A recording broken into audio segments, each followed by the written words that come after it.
Chapter I. Down the Rabbit Hole. Alice was beginning to get very tired of sitting by her sister on the bank, and of having nothing to do. Once or twice she had peeped into the book her sister was reading, but it had no pictures or conversations in it. And what is the use of a book, thought Alice, without pictures or conversations? So she was considering in her own mind, as well as she could, for the hot day made her feel very sleepy and stupid, whether the pleasure of making a daisy chain would be worth the trouble of getting up, and picking the daisies, when suddenly a white rabbit with pink eyes ran close by her. There was nothing so very remarkable in that, nor did Alice think it so very much out of the way to hear the rabbit say to itself, oh dear, I shall be late." When she thought it over afterwards, it occurred to her that she ought to have wondered at this, but at the time it all seemed quite natural. But when the rabbit actually took a watch out of its waistcoat pocket and looked at it, and then hurried, Alice started to her feet, for it flashed across her mind that she had never before seen a rabbit with either a waistcoat pocket or a watch to take out of it, and burning with curiosity, she ran across the field after it, and fortunately was just in time to see it pop down a large rabbit hole under the hedge. In another moment down went Alice after it, never once considering how in the world she was to get out again. The rabbit hole went straight on like a tunnel for some way, and then dipped suddenly down, so suddenly that Alice had not a moment to think about stopping herself before she found herself falling down a very deep well. Either the well was very deep, or she fell very slowly, for she had plenty of time as she went down to look about her and to wonder what was going to happen next. First, she tried to look down and make out what she was coming to, but it was too dark to see anything. Then she looked at the all sides of the well and noticed that they were filled with cupboards and bookshelves. Here and there she saw maps and pictures hung upon pegs.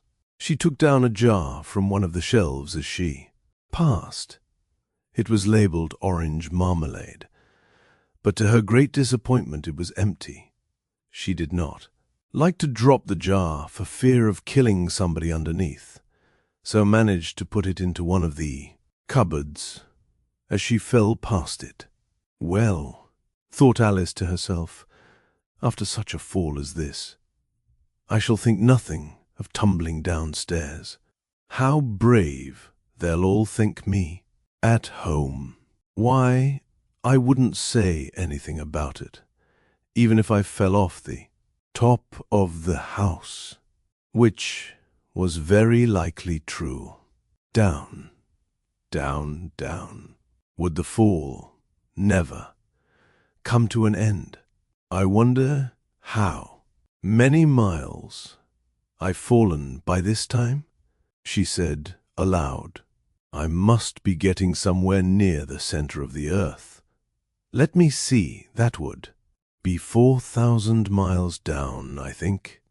For, you see, Alice had learnt several things of this sort in her lessons in the schoolroom, and though this was not a very good opportunity for showing off her knowledge, as there was no one to listen to her, still it was good practice to say it over. Yes, that's about the right distance.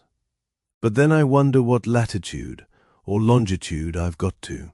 Alice had no idea what latitude was, or longitude either, but thought they were nice, grand words to say. Presently, she began again. I wonder if I shall fall right through the earth. How funny it'll seem to come out among the people that walk with their heads downward. The antipathies, I think.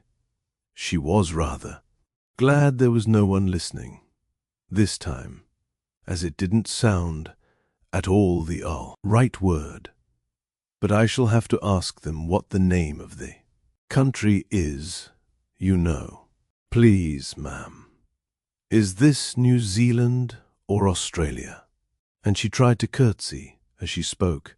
Fancy curtsying as you're falling through the air. Do you think you could manage it? And what?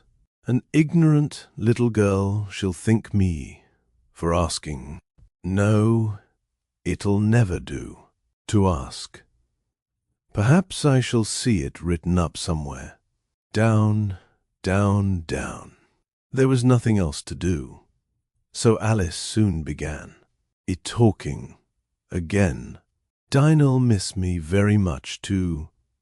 Night, I should think. I hope they'll remember her saucer of milk at Dinah was the cat. Tea time. Dinah, my dear, I wish you were down here with me. There are no mice in the air, I'm afraid, but you might catch a bat, and that's very like a mouse, you know. But do cats eat bats, I wonder? And here Alice began to get rather sleepy, and went on saying to herself, in a dreamy sort of way, do cats eat bats? Do cats eat bats? And sometimes, do bats eat cats?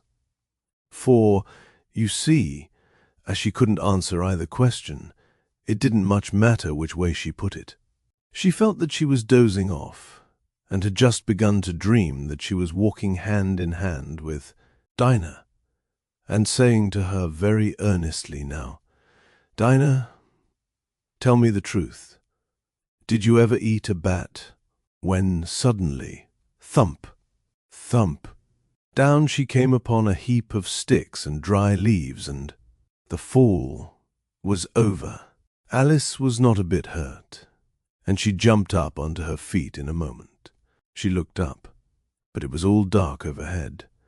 Before her was another long passage, and the white rabbit was still in sight, hurrying down it. There was not a moment to be lost.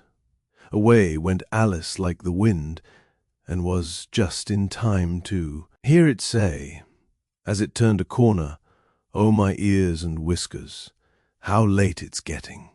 She was close behind it when she turned the corner, but the rabbit was no longer to be seen.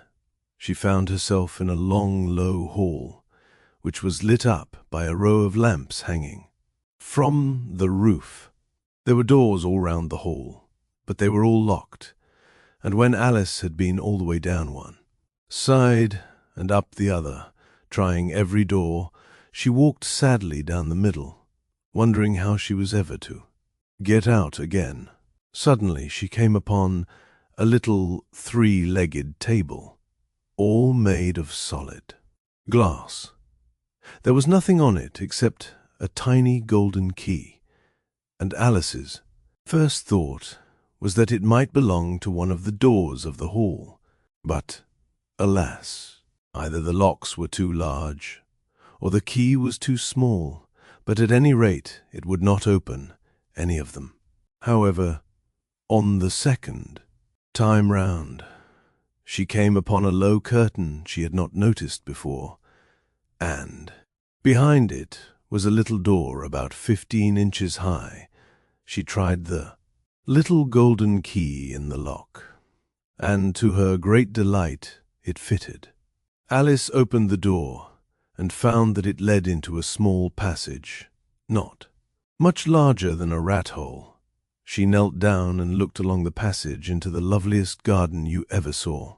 How she longed to get out of that dark hall and wander about among those beds of bright flowers and those cool fountains, but she could not even get her head through the doorway, and even if my head would go through, thought poor Alice, It would be of very little use without my shoulders. Oh, how I wish I could shut up like a telescope. I think I could, if I only knew how to begin. For, you see, so many out-of-the-way things had happened lately that Alice had begun to think that very few things, indeed, were really impossible. There seemed to be no use in waiting by the little door, so she went back to the table, half hoping she might find another key on it, or at any rate a book of rules for shutting people up like telescopes. This time she found a little bottle on it, which certainly was not here before, said Alice, and round the neck of the bottle was a paper label, with the words "Drink me" beautifully printed on it in large letters. It was all very well to say "Drink me," but the wise little Alice was not going to do that in a hurry. "No, I'll look first," she said, "and see whether it's marked poison or not," for she had read several nice little histories about children who had got burnt and eaten up by wild beasts and other unpleasant things, all because they would not remember the simple rules their friends had taught them, such as that a red-hot poker will burn you if you hold it too long, and that if you cut your finger very deeply with a knife, it usually bleeds, and she had never forgotten that if you drink much from a bottle marked poison, it is almost certain to disagree with you, sooner or later.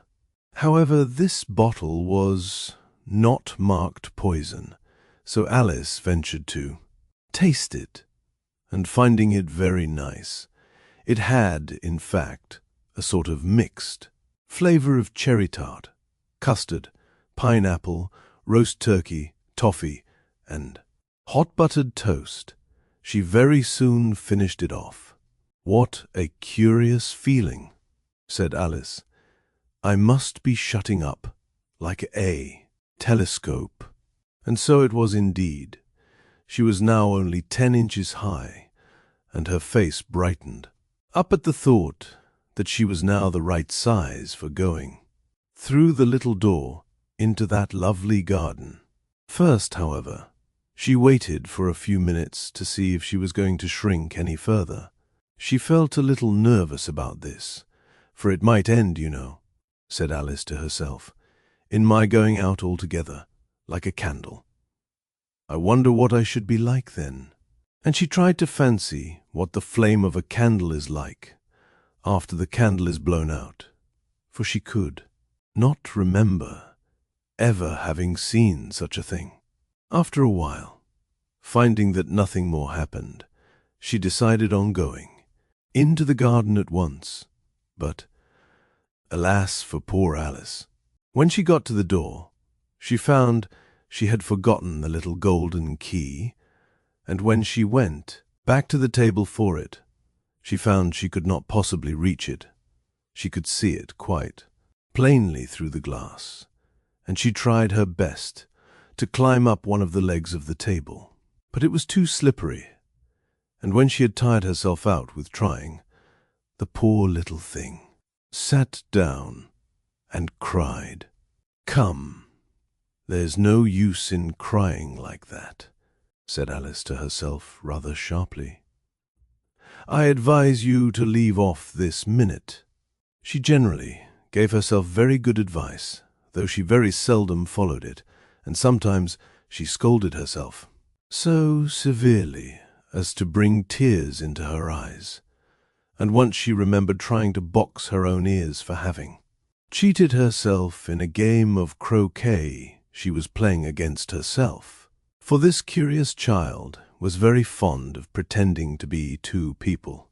But it's no use now, thought poor Alice, to pretend to be two people. Why, there's hardly enough of me left to make one respectable person.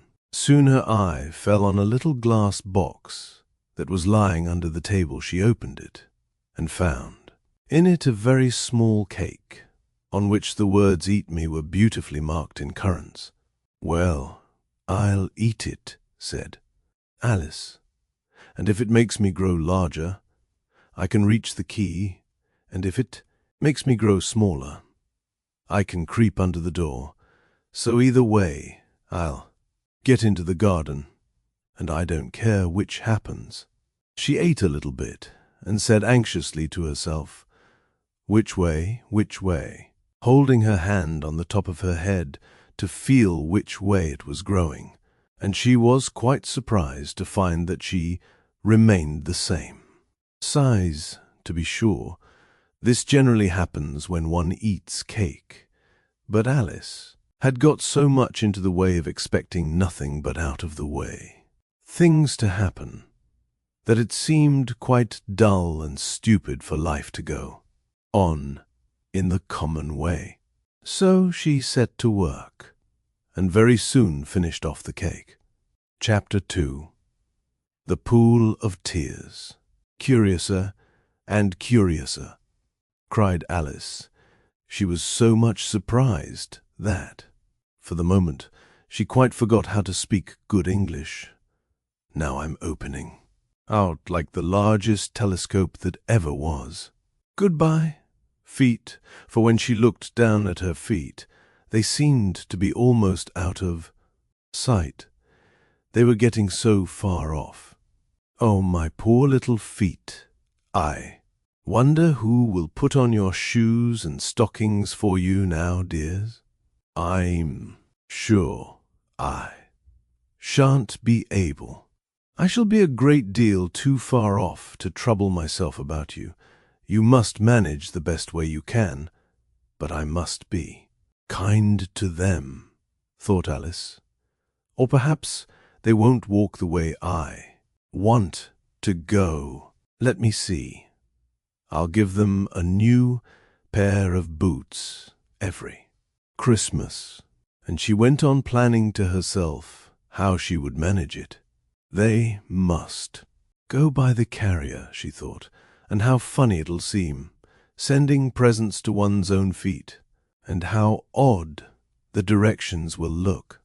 Alice's right foot, Esquire, hearthrug, near the fender, with Alice's love.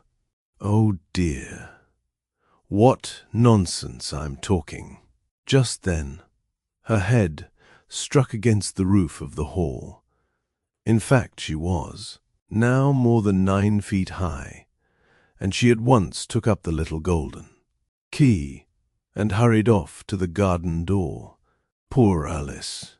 It was as much as she could do, lying down on one side, to look through into the garden with one eye, but to get through was more hopeless than ever. She sat down and began to cry again. "You ought to be ashamed of yourself," said Alice. "A great girl like you," she might well say this, "to go on crying in this way. Stop this moment, I tell you." But she went on all the same, shedding gallons of tears, until there was a large pool all round her, about 4 inches deep and reaching half down the hall. After a time she heard a little pattering of feet in the distance, and she hastily dried her eyes to see what was coming. It was the White Rabbit returning, splendidly dressed, with a pair of white kid gloves in one hand and a large fan in the other. He came trotting along in a great hurry, muttering to himself as he came, "Oh, the Duchess, the Duchess. Oh, won't she be savage if I've kept her waiting?" Alice felt so desperate that she was ready to ask help of any one. So, when the rabbit came near her, she began, in a low, timid voice, "If you please, sir." The rabbit started violently, dropped the white kid gloves and the fan, and scurried away into the darkness as hard as he could go. Alice took up the fan and gloves, and as the hall was very hot, she kept fanning herself all the time she went on talking. Dear, dear, how queer everything is today. And yesterday, things went on just as usual. I wonder if I've been changed in the night. Let me think. Was I the same when I got up this morning? I almost think I can remember feeling a little different. But if I'm not the same, the next question is, who in the world am I? Ah, that's the great puzzle. And she began thinking over all the children she knew that were of the same age as herself, to see if she could have been changed for any of them. I'm sure I'm not Ada, she said, for her hair goes in such long ringlets, and mine doesn't go in ringlets at all, and I'm sure I can't be Mabel, for I know all sorts of things. And she knows such very little. Besides, she's she, and I'm I, and oh dear, how puzzling it all is. I'll try if I know all the things I used to know. Let me see. 4 times 5 is 12, and 4 times 6 is 13, and 4 times 7 is, oh dear, I shall never get to 20 at that rate. However, the multiplication table doesn't signify. Let's try geography. London is the capital of Paris, and Paris is the capital of Rome, and Rome. No, that's all wrong, I'm certain. I must have been changed for Mabel. I'll try and say, how doth the little? And she crossed her hands on her lap as if she were saying lessons, and began to repeat it, but her voice sounded hoarse and strange, and the words did not come the same as they used to do. How doth the little crocodile improve his shining tail, and pour the waters of the Nile on every golden scale? How cheerfully he seems to grin, how neatly spread his claws, and welcome little fishes in, with gently smiling jaws. I'm sure those are not the right words, said poor Alice, and her eyes filled with tears again as she went on. I must be Mabel after all, and I shall have to go and live in that poky little house, and have next to no toys to play with, and oh, ever so many lessons to learn. No, I've made up my mind about it. If I'm Mabel, I'll stay down here. It'll be no use their putting their heads down and saying, come up again, dear. I shall only look up and say, who am I then? Tell me that first. And then, if I like being that person, I'll come up. If not, I'll stay down here till I'm somebody else. But oh dear, cried Alice, with a sudden burst of tears, I do wish they would put their heads down. I am so very tired of being all alone here. As she said this, she looked down at her hands, and was surprised to see that she had put on one of the rabbit's little white kid gloves while she was talking. How can I have done that? She thought.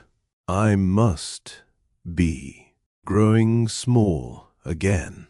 She got up and went to the table to measure herself by it, and found that, as nearly as she could guess, she was now about 2 feet high, and was going on shrinking rapidly. She soon found out that the cause of this was the fan she was holding, and she dropped it hastily, just in time to avoid shrinking away altogether. That was a narrow escape, said Alice, a good deal frightened at the sudden change, but very glad to find herself still in existence. And now for the garden, and she ran with all speed back to the little door. But alas, the little door was shut again, and the little golden key was lying on the glass table as before, and things are worse than ever, thought the poor child, for I never was so small as this before, never, and I declare it's too bad that it is. As she said these words, her foot slipped, and in another moment, splash, she was up to her chin in salt water. Her first idea was that she had somehow fallen into the sea, and in that case I can go back by railway, she said to herself. Alice had been to the seaside once in her life, and had come to the general conclusion that wherever you go to on the English coast, you find a number of bathing machines in the sea, some children digging in the sand with wooden spades, then a row of lodging houses, and behind them a railway station. However, she soon made out that she was in the pool of tears which she had wept when she was 9 feet high. I wish I hadn't cried so much, said Alice, as she swam about, trying to find her way out. I shall be punished for it now, I suppose, by being drowned in my own tears. That will be a queer thing to be. Sure, however, everything is queer today. Just then she heard something splashing about in the pool a little way off, and she swam nearer to make out what it was. At first she thought it must be a walrus or hippopotamus, but then she remembered how small she was now, and she soon made out that it was only a mouse that had slipped in like herself. Would it be of any use now, thought Alice, to speak to this mouse? Everything is so out of the way down here that I should think very likely it can talk. At any rate, there's no harm in trying. So she began, "Oh, mouse, do you know the way out of this pool? I am very tired of swimming about here, O mouse." Alice thought, this must be the right way of speaking to a mouse.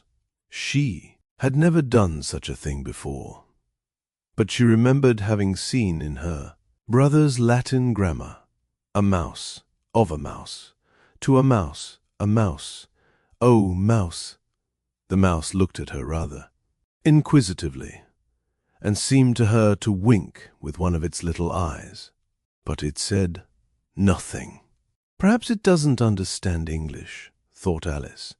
I dare say it's a French mouse, come over with William the Conqueror. For, with all her knowledge of history, Alice had no very clear notion how long ago anything had happened. So she began again, "Est marchate," which was the first sentence in her French lesson book. The mouse gave a sudden leap out of the water, and seemed to quiver all over with fright. "Oh, I beg your pardon," cried Alice hastily, afraid that she had hurt the poor animal's feelings. "I quite forgot. You didn't like cats." "Not like cats," cried the mouse, in a shrill, passionate voice. "Would you like cats if you were me?" "Well, perhaps not," said Alice in a soothing tone. "Don't be angry about it. And yet I wish I could show you our cat, Dinah. I think you'd take a fancy to cats, if you could only see her. She is such a dear quiet thing," Alice went on, half to herself, as she swam lazily about in the pool. "And she sits purring so nicely by the fire, licking her paws and washing her face. She is such a nice, soft thing to nurse, and she's such a capital one for catching mice." "Oh, I beg you pardon," cried Alice again, for this time the mouse was bristling all over, and she felt certain it must be really offended. "We won't talk about her any more, if you'd rather not." "We, indeed," cried the mouse, who was trembling down to the end of his tail, as if I would talk on such a subject. Our family always hated cats, nasty, low, vulgar things. Don't let me hear the name again. "I won't, indeed," said Alice, in a great hurry to change the subject of conversation. Are you fond of dogs?" The mouse did not answer. So Alice went on eagerly. "There is such a nice little dog near our house. I should like to show you. A little bright-eyed terrier, you know, with, oh, such long curly brown hair. And it'll fetch things when you throw them. And it'll sit up and beg for its dinner, and all sorts of things. I can't remember half of them. And it belongs to a farmer, you know. And he says it's so useful, it's worth £100. He says it kills all the rats, and—" "Oh dear," cried Alice in a sorrowful tone, "I'm afraid I've offended it again." For the mouse was swimming away from her as hard as it could go, and making quite a commotion in the pool as it went. So she called softly after it, "Mouse dear, do come back again, and we won't talk about cats or dogs either, if you don't like them." When the mouse heard this, it turned round and swam slowly back to her. Its face was quite pale, with passion, Alice thought, and it said in a low, trembling voice, "Let us get to the shore, and then I'll tell you my history, and you'll understand why it is I hate cats and dogs." It was high time to go, for the pool was getting quite crowded with the birds and animals that had fallen into it. There were a duck and a dodo, a lory and an eaglet, and several other curious creatures. Alice led the way, and the whole party swam to the shore. Chapter 3. A Caucus Race and a Long Tail. They were indeed a queer-looking party that assembled on the bank. The birds with draggled feathers, the animals with their fur clinging close to them, and all dripping wet, cross, and uncomfortable. The first question, of course, was how to get dry again. They had a consultation about this, and after a few minutes it seemed quite natural to Alice to find herself talking familiarly with them, as if she had known them all her life. Indeed, she had quite a long argument with the lory, who at last turned sulky and would only say, "I am older than you, and must know better." And this Alice would not allow without knowing how old it was, and, as the lory positively refused to tell its age, there was no more to be said. At last the mouse, who seemed to be a person of authority among them, called out, "Sit down, all of you, and listen to me. I'll soon make you dry enough." They all sat down at once, in a large ring, with the mouse in the middle. Alice kept her eyes anxiously fixed on it, for she felt sure she would catch a bad cold if she did not get dry very soon. "Ahem," said the mouse with an important air. "Are you all ready? This is the driest thing I know. Silence all round, if you please." William, the Conqueror, whose cause was favoured by the Pope, was soon submitted to by the English, who wanted leaders, and had been of late much accustomed to usurpation and conquest. Edwin and Morcar, the Earls of Mercia and Northumbria. "Ugh," said the lory, with a shiver. "I beg your pardon," said the mouse, frowning but very politely did. "You speak." "Not I," said the Lory hastily. "I thought you did," said the Mouse. "I proceed. Edwin and Morcar, the Earls of Mercia and Northumbria, declared for him, and even Stigand, the patriotic Archbishop of Canterbury, found it advisable." "Found what?" said the Duck.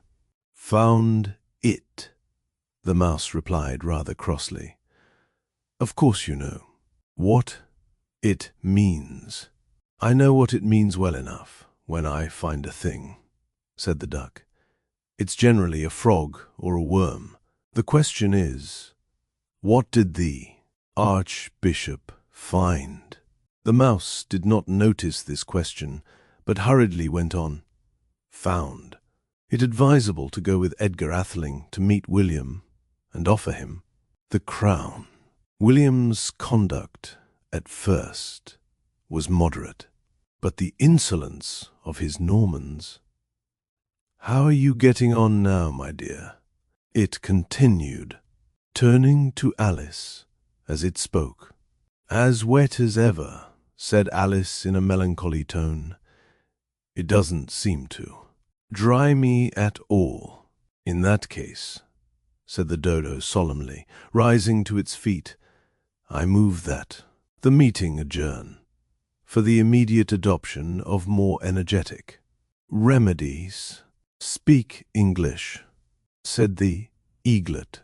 "I don't know the meaning of half those long words, and, what's more, I don't believe you do either." And the Eaglet bent down its head to hide a smile. Some of the other birds tittered audibly. "What I was going to say," said the Dodo in an offended tone, "was that the best thing to get us dry would be a caucus race." "What is a caucus race?" said Alice. Not that she wanted much to know, but the Dodo had paused as if it thought that somebody ought to speak, and no one else seemed inclined to say anything. "Why," said the Dodo, "the best way to explain it is to do it, and as you might like to try the thing yourself some winter day, I will tell you how the Dodo managed it. First, it marked out a race course in a sort of circle. The exact shape doesn't matter, it said, and then all the party were placed along the course, here and there. There was no one, 2, 3, and away, but they began running when they liked, and left off when they liked, so that it was not easy to know when the race was over. However, when they had been running half an hour or so, and were quite dry again, the Dodo suddenly called out, "The race is over," and they all crowded round it, panting, and asking, "But who has won?" This question the Dodo could not answer without a great deal of thought, and it sat for a long time with one finger pressed upon its forehead, the position in which you usually see Shakespeare in the pictures of him, while the rest waited in silence. At last, the Dodo said, "Everybody has won, and all must have prizes. But who is to give the prizes?" Quite a chorus of voices asked. "Why, she, of course," said the Dodo, pointing to Alice with one finger, and the whole party at once crowded round her, calling out in a confused way, "Prizes! Prizes!" Alice had no idea what to do, and in despair she put her hand in her pocket and pulled out a box of comfits. Luckily the salt water had not got into it, and handed them round as prizes. There was exactly one apiece, all round. "But she must have a prize herself, you know," said the Mouse. "Of course," the Dodo replied very gravely. "What else have you got in?" Your pocket, he went on, turning to Alice. Only a thimble, said Alice sadly. Hand it over here, said the dodo. Then they all crowded round her once more, while the dodo solemnly presented the thimble, saying, We beg your acceptance of this elegant thimble. And when it had finished this short speech, they all cheered. Alice thought the whole thing very absurd, but they all looked so grave that she did not dare to laugh, and as she could not think of anything to say, she simply bowed and took the thimble, looking as solemn as she could. The next thing was to eat the comfits. This caused some noise and confusion, as the large birds complained that they could not taste as, and the small ones choked and had to be patted on the back, however. It was over at last, and they sat down again in a ring, and begged the mouse to tell them something more. You promised to tell me your history, you know, said Alice. And why? It is you hate C and D, she added in a whisper, half afraid that it would be offended again. Mine is a long and a sad tale, said the mouse, turning to Alice and sighing. It is a long tale, certainly, said Alice, looking down with wonder at the mouse's tail. But why do you call it sad? And she kept on puzzling about it while the mouse was speaking, so that her idea of the tale was something like this. Fury said to a mouse that he met in the house, Let us both go to law, I will prosecute you. Come, I'll take no denial. We must have a trial, for really this morning I've nothing to do, said the mouse to the cur. Such a trial, dear sir, with no jury or judge, would be wasting our breath. I'll be judge, I'll be jury, said cunning old Fury. I'll try the whole cause and condemn you to death. You are not attending, said the mouse to Alice severely. What are you thinking of? I beg your pardon, said Alice very humbly. You had got to the fifth bend, I think.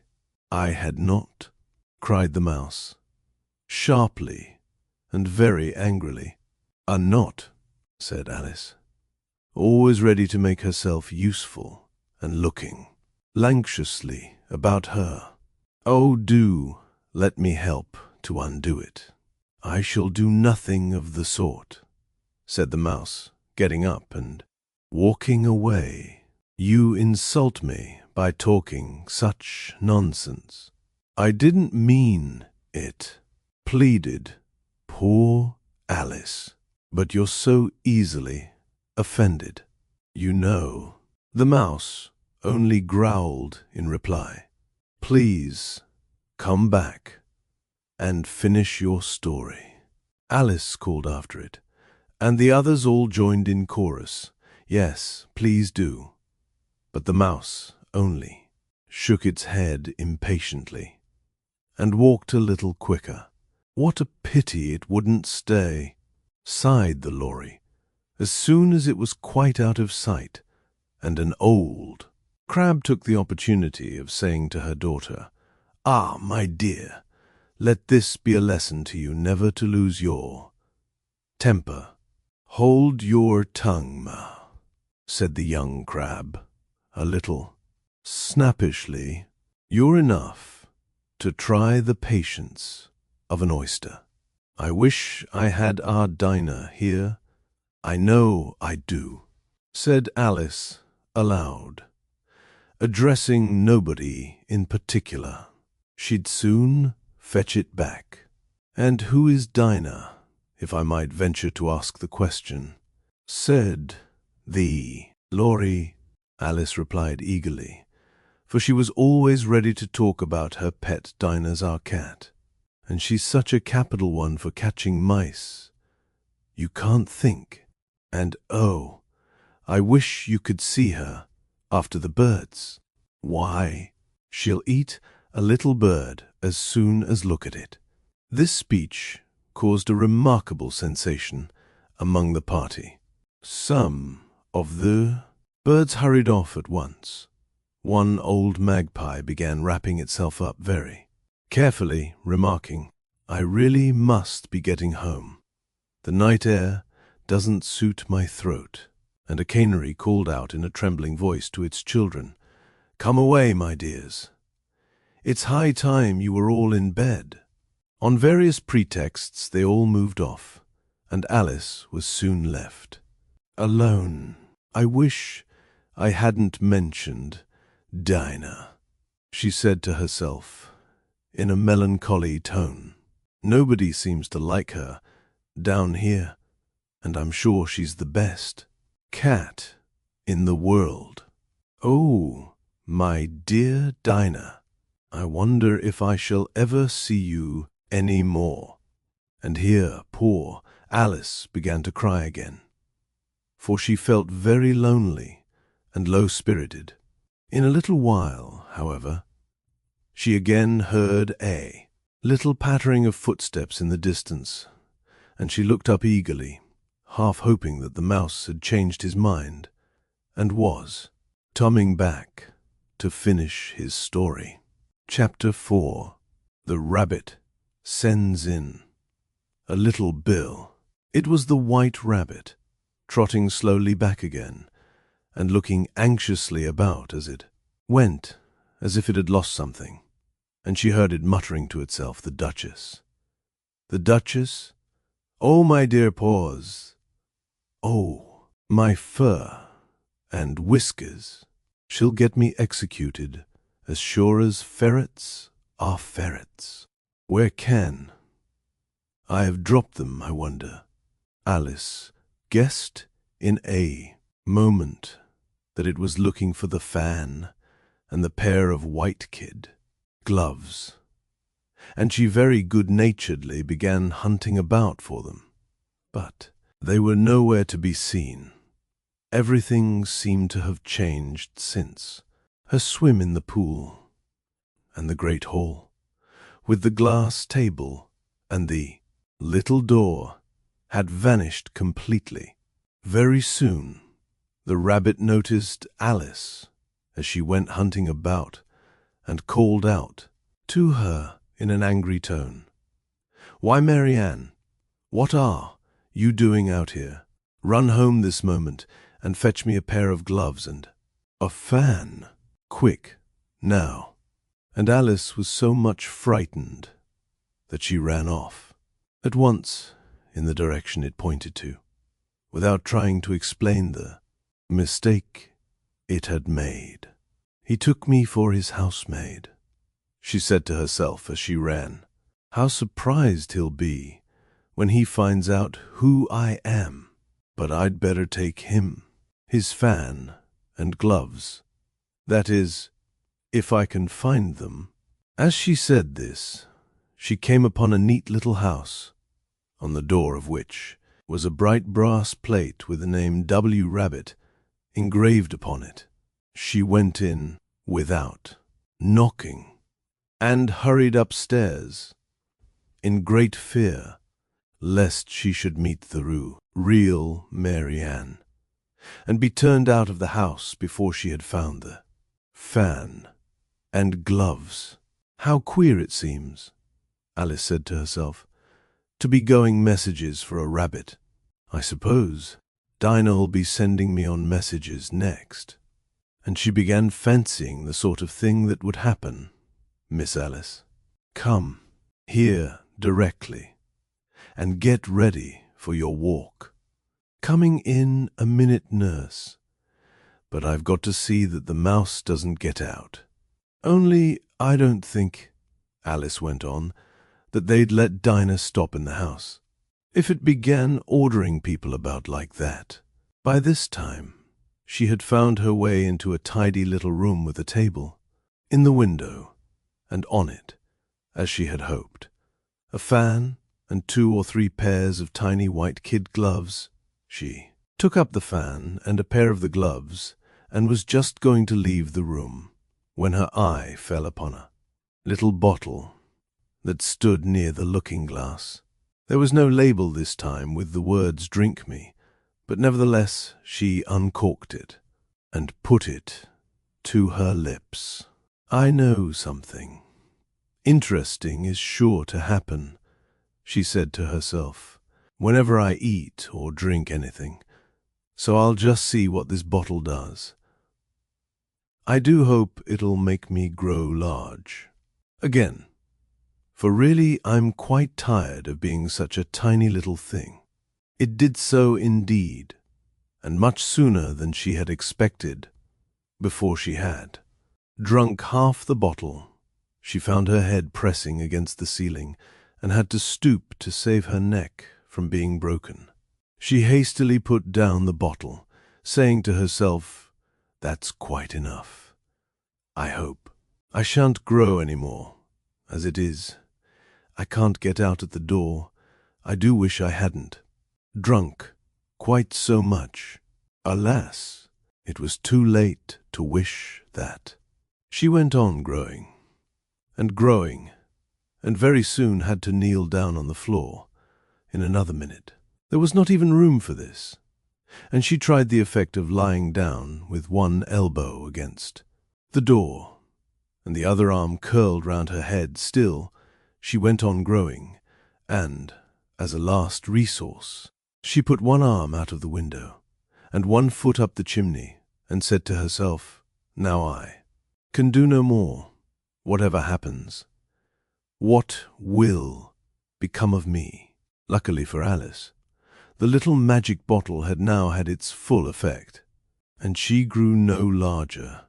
Still, it was very uncomfortable, and, as there seemed to be no sort of chance of her ever getting out of the room again, no wonder she felt unhappy. It was much pleasanter at home, thought poor Alice, when one wasn't always growing larger and smaller, and being ordered about by mice and rabbits. I almost wish I hadn't gone down that rabbit hole, and yet, it's rather curious, you know, this sort of life. I do wonder what can have happened to me. When I used to read fairy tales, I fancied that kind of thing never happened, and now here I am in the middle of one. There ought to be a book written about me, that there ought, and when I grow up, I'll write one. But I'm grown up now," she added in a sorrowful tone. "At least there's no room to grow up any more here. But then," thought Alice, "shall I never get any older than I am now? That'll be a comfort, one way, never to be an old woman. But Ethan, always to have lessons to learn. Oh, I shouldn't like that." "Oh, you foolish Alice," she answered herself.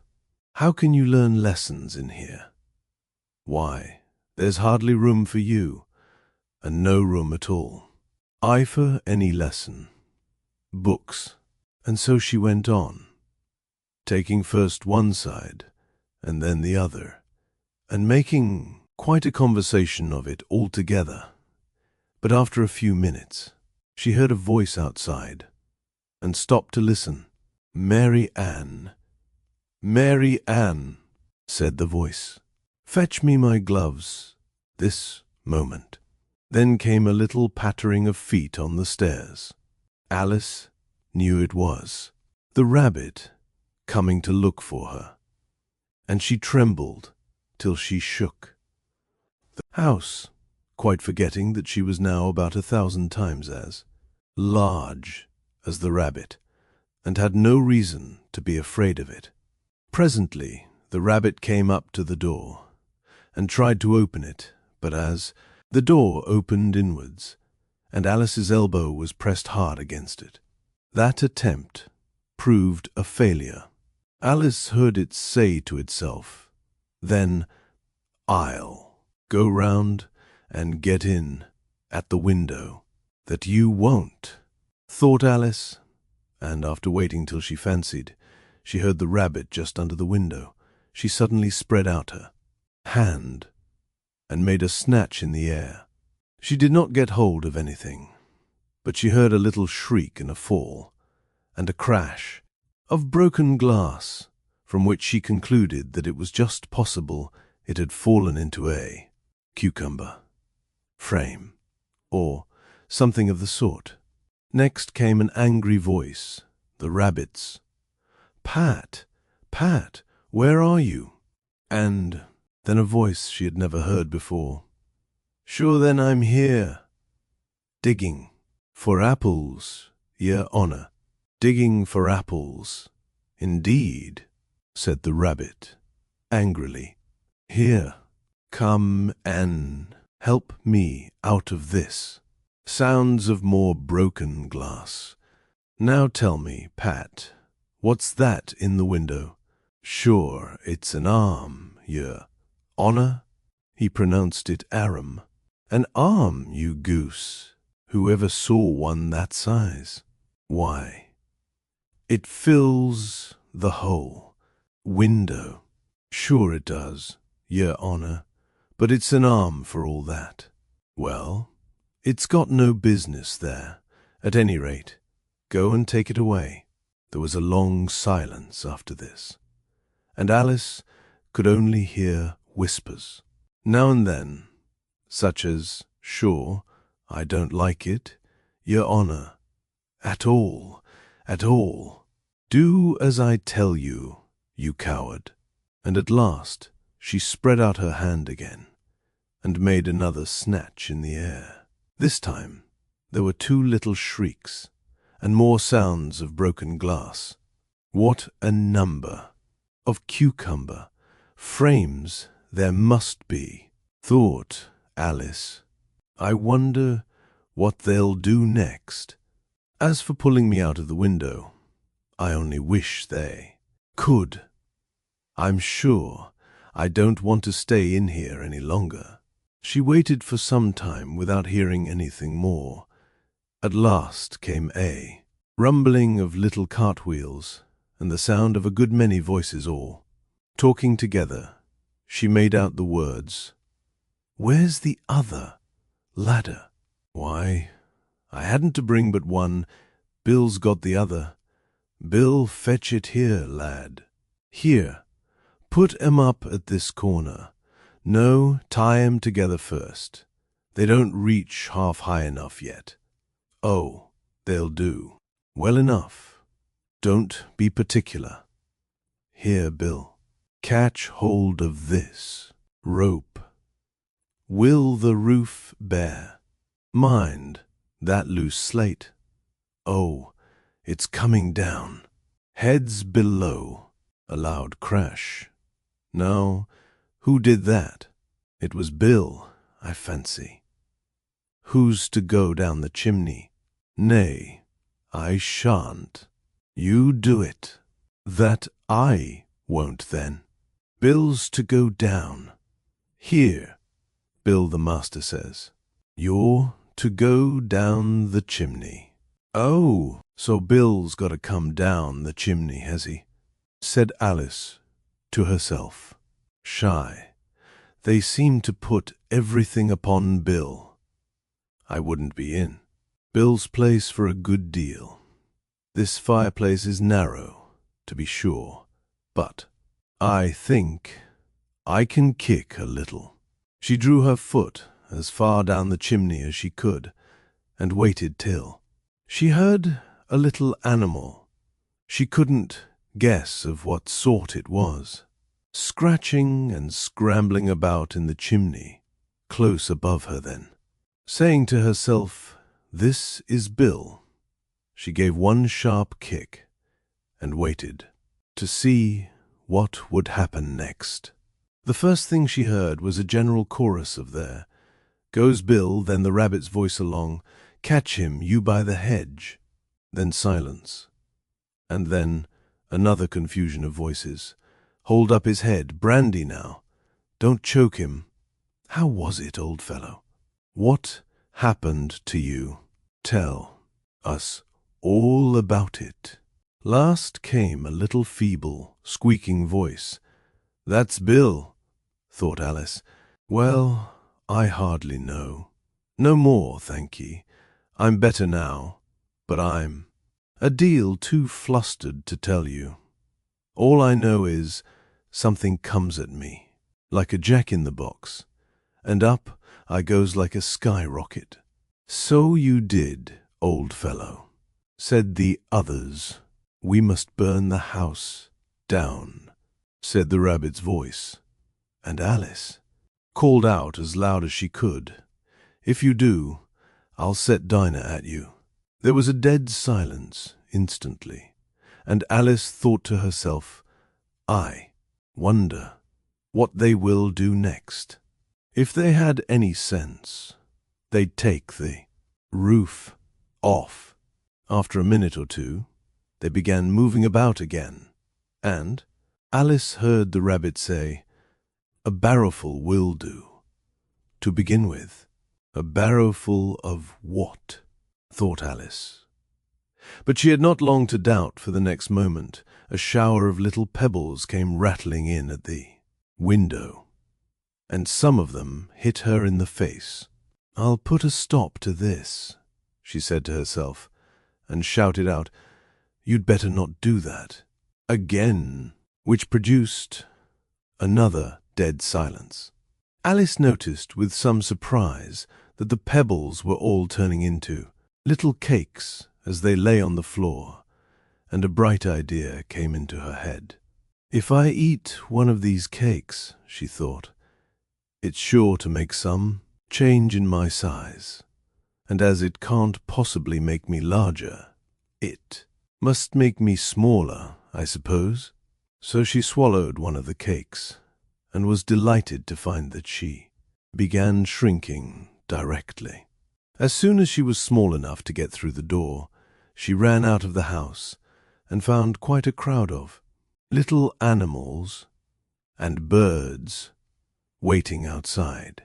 The poor little lizard, Bill, was in the middle, being held up by 2 guinea pigs who were giving it something out of a bottle. They all made a rush at Alice the moment she appeared, but she ran off as hard as she could and soon found herself safe in a thick wood. The first thing I've got to do, said Alice to herself as she wandered about in the wood, is to grow to my right size again. And the second thing is to find my way into that lovely garden.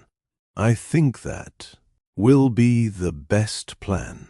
It sounded an excellent plan, no doubt, and very neatly and simply arranged.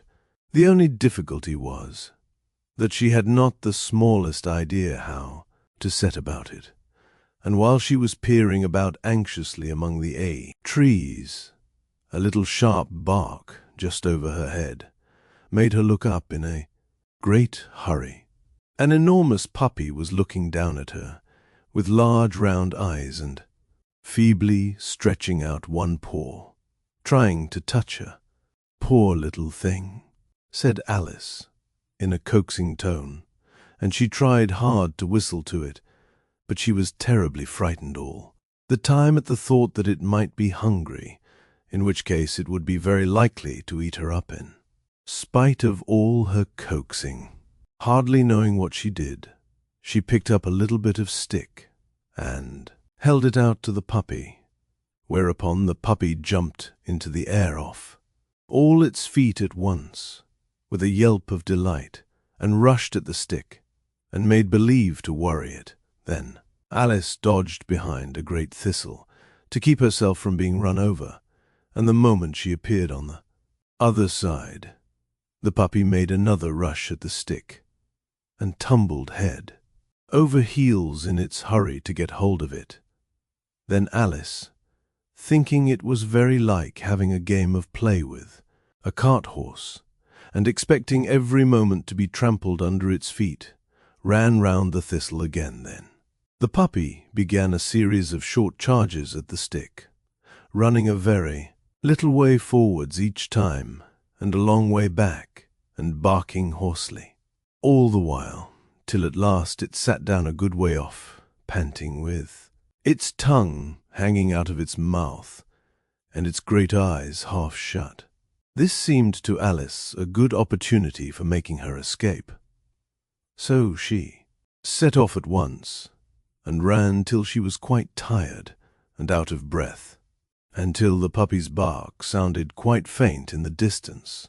And yet, what a dear little puppy it was, said Alice, as she leant against a buttercup to rest herself, and fanned herself with one of the leaves. I should have liked teaching it tricks very much, if I'd only been the right size to do it. Oh dear, I'd nearly forgotten that I've got to grow up again. Let me see, how is it to be managed? I suppose I ought to eat or drink something or other. But the great question is, what? The great question certainly was, what?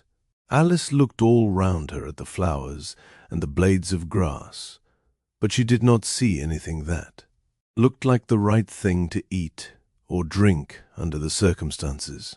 There was a large mushroom growing near her, about the same height as herself, and when she had looked under it, and on both sides of it, and behind it, it occurred to her that she might as well look and see what was on the top of it. She stretched herself up on tiptoe and peeped over the edge of the mushroom, and her eyes immediately met those of a large blue caterpillar that was sitting on the top, with its arms folded, quietly smoking a long hookah, and taking not the smallest notice of her or of anything else. Chapter 5. Advice from a Caterpillar.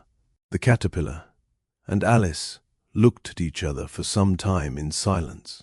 At last the caterpillar took the hookah out of its mouth and addressed her in a languid, sleepy voice. "Who are you?" said the caterpillar. This was not an encouraging opening for a conversation. Alice replied, rather shyly, I hardly know, sir, just at present. At least I know who I was when I got up this morning. But I think I must have been changed several times since then." "What do you mean by that?" said the caterpillar sternly. "Explain yourself." "I can't explain myself, I'm afraid, sir," said Alice, "because I'm not myself, you see." "I don't see," said the caterpillar. "I'm afraid I can't put it more clearly," Alice replied very politely, "for I can't understand it myself to begin with, and being so many different sizes in a day is very confusing." "It isn't," said the caterpillar. "Well, perhaps you haven't found it so yet," said Alice, "but when you have to turn into a chrysalis, you will some day, you know, and then, after that, into a butterfly. I should think you'll feel it a little. Queer, won't you?" "Not a bit," said the caterpillar. "Well, perhaps your feelings may be different," said Alice. "All I know, it would feel very queer to Emmy." "You," said the caterpillar contemptuously. "Who are you?" Which brought them back again to the beginning of the conversation. Alice felt a little irritated at the caterpillar's making such short remarks, and she drew herself up and said, very gravely, "I think you ought to tell me who are first." "Why?" said the caterpillar. Here was another puzzling question, and as Alice could not think of any good reason, and as the caterpillar seemed to be in a very unpleasant state of mind, she turned away. "Come back," the caterpillar called after her. I've something important to say. This sounded promising. Certainly. Alice turned and came back again.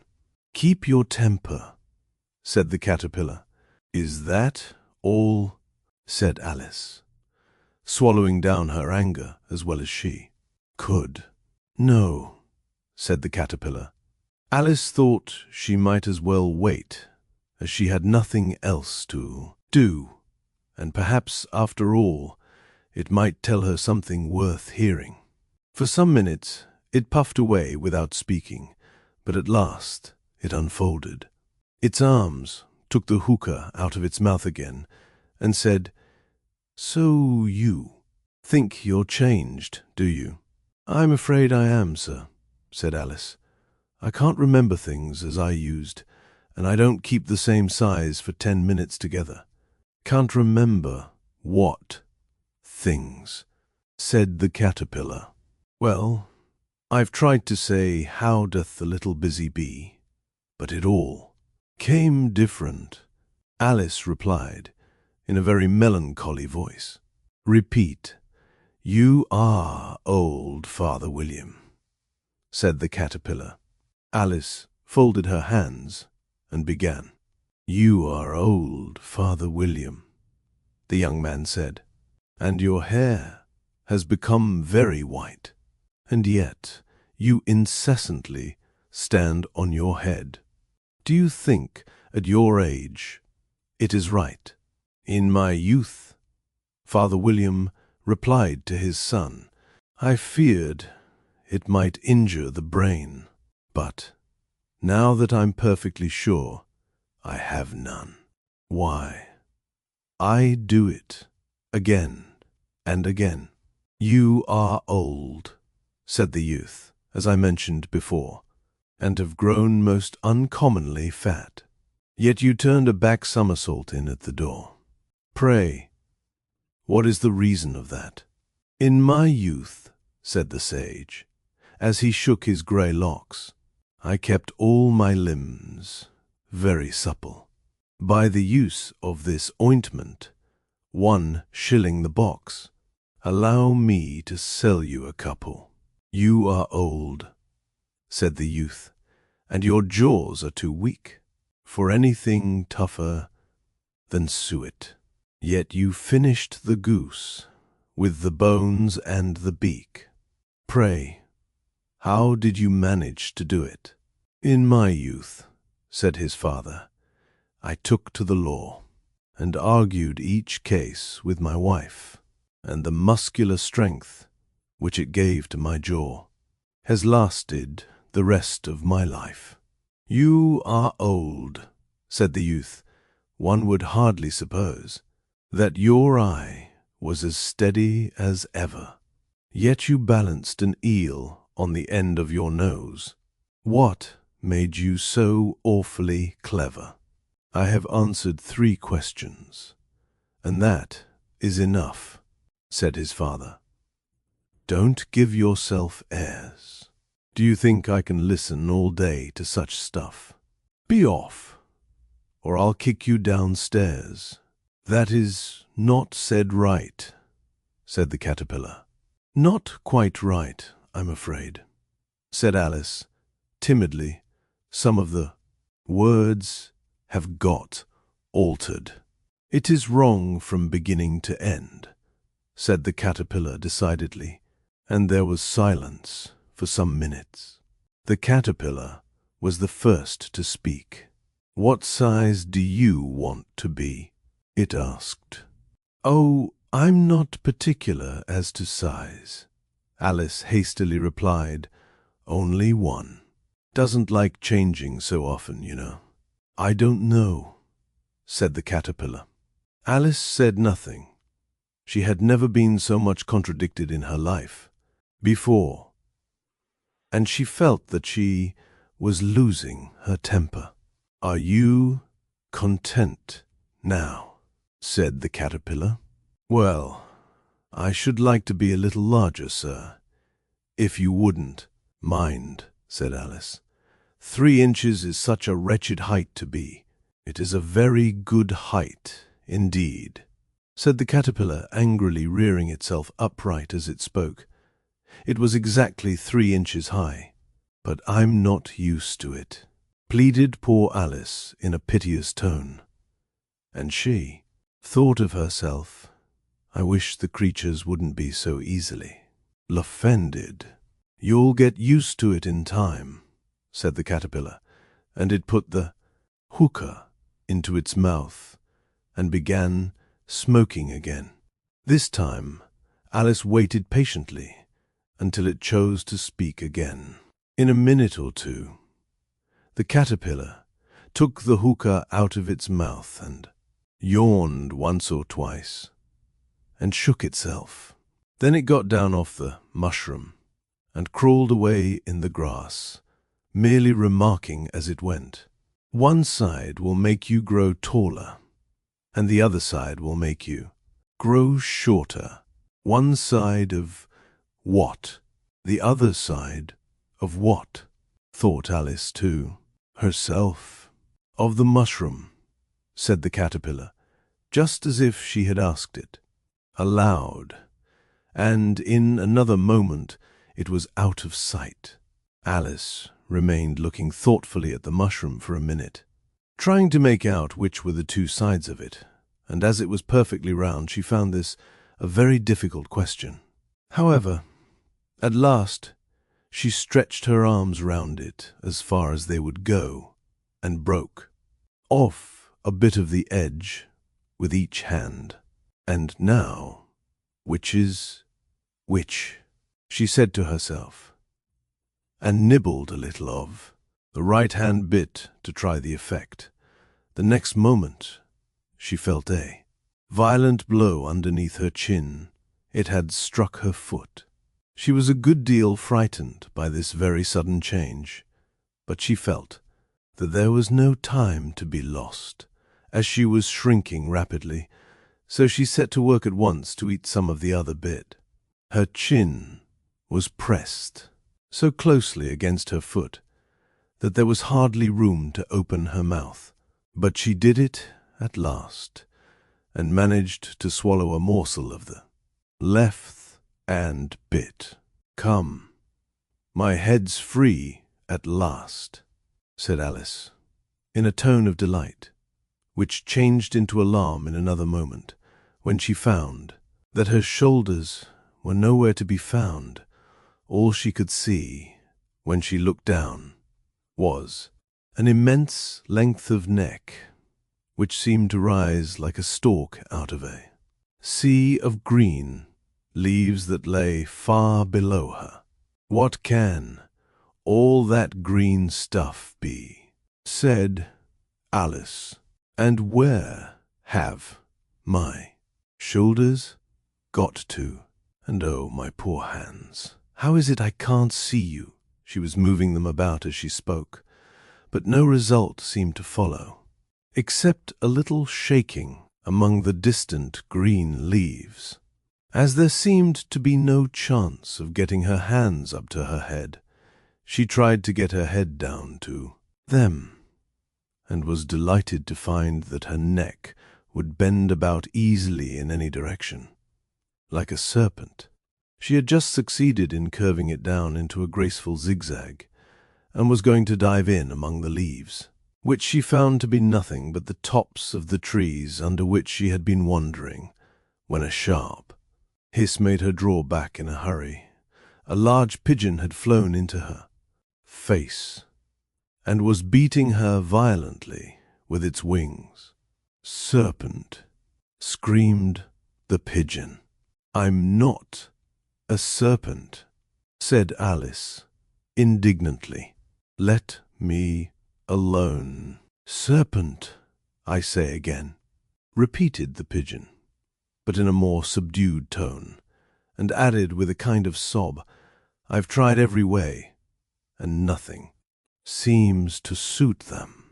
"I haven't the least idea what you're talking about," said Alice. "I've tried the roots of trees, and I've tried banks, and I've tried hedges," the pigeon went on, without attending to her, "but those serpents There's no pleasing them." Alice was more and more puzzled, but she thought there was no use in saying anything more till the pigeon had finished. "As if it wasn't trouble enough hatching the eggs," said the pigeon, "but I must be on the lookout for serpents night and day. Why, I haven't had a wink of sleep these 3 weeks." "I'm very sorry you've been annoyed," said Alice, who was beginning to see its meaning. "And just as I'd taken the highest tree in the wood," continued the pigeon, raising its voice to a shriek, "and just as I was thinking I should be free of them at last, they must needs come wriggling down from the sky. Ah, serpent! But I'm not a serpent, I tell you," said Alice. I'm a... Well, what are you?" said the pigeon. "I can see you're trying to invent something." I'm a little girl," said Alice rather doubtfully, as she remembered the number of changes she had gone through that day. "A likely story indeed," said the pigeon in a tone of the deepest contempt.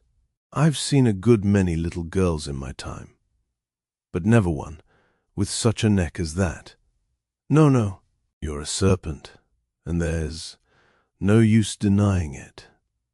I suppose you'll be telling me next that you never tasted an egg."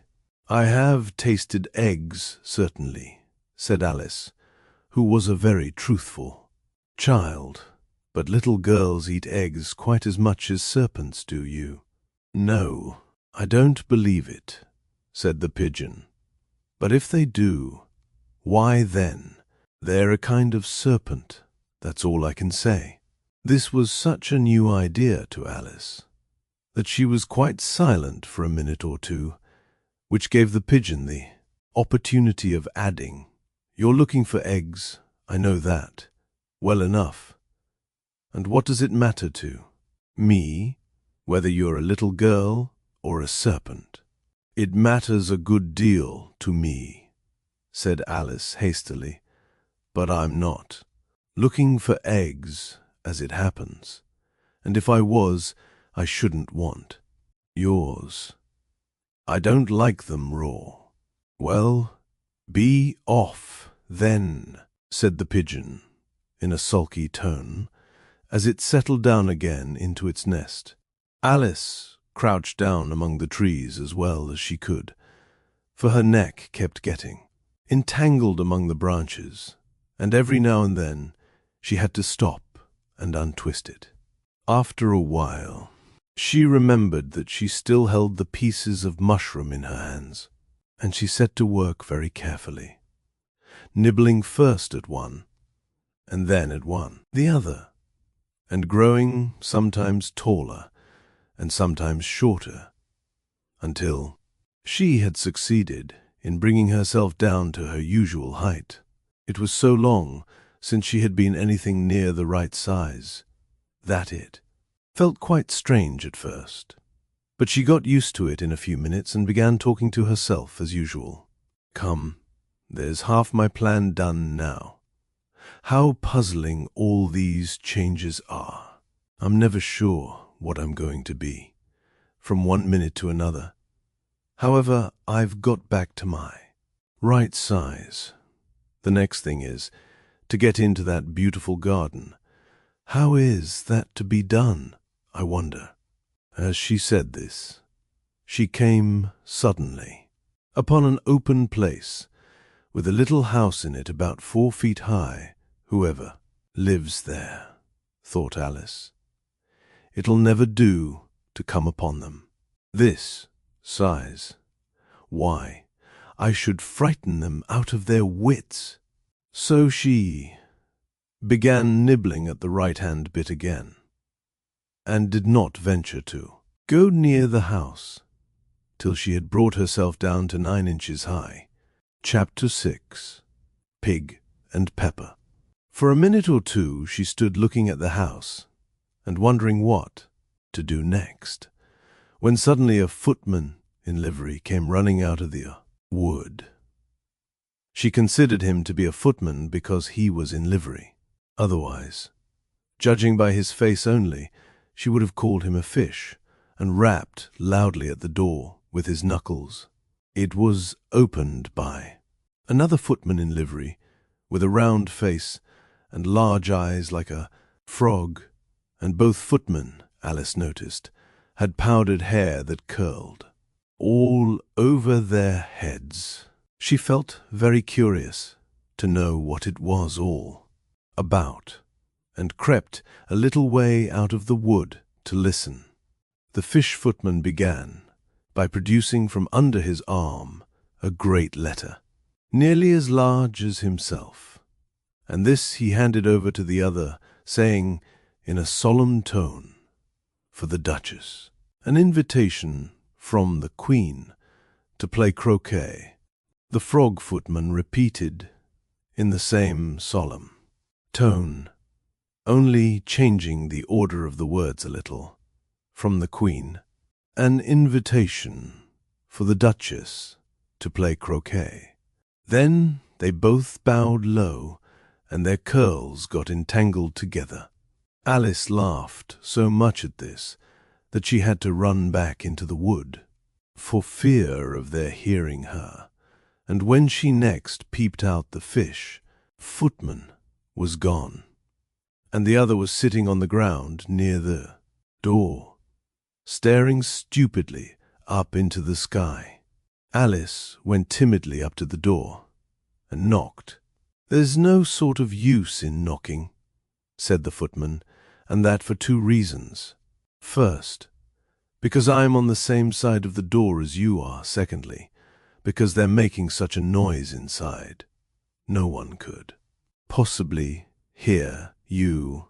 And certainly there was a most extraordinary noise going on within, a constant howling and sneezing, and every now and then a great crash, as if a dish or kettle had been broken to pieces.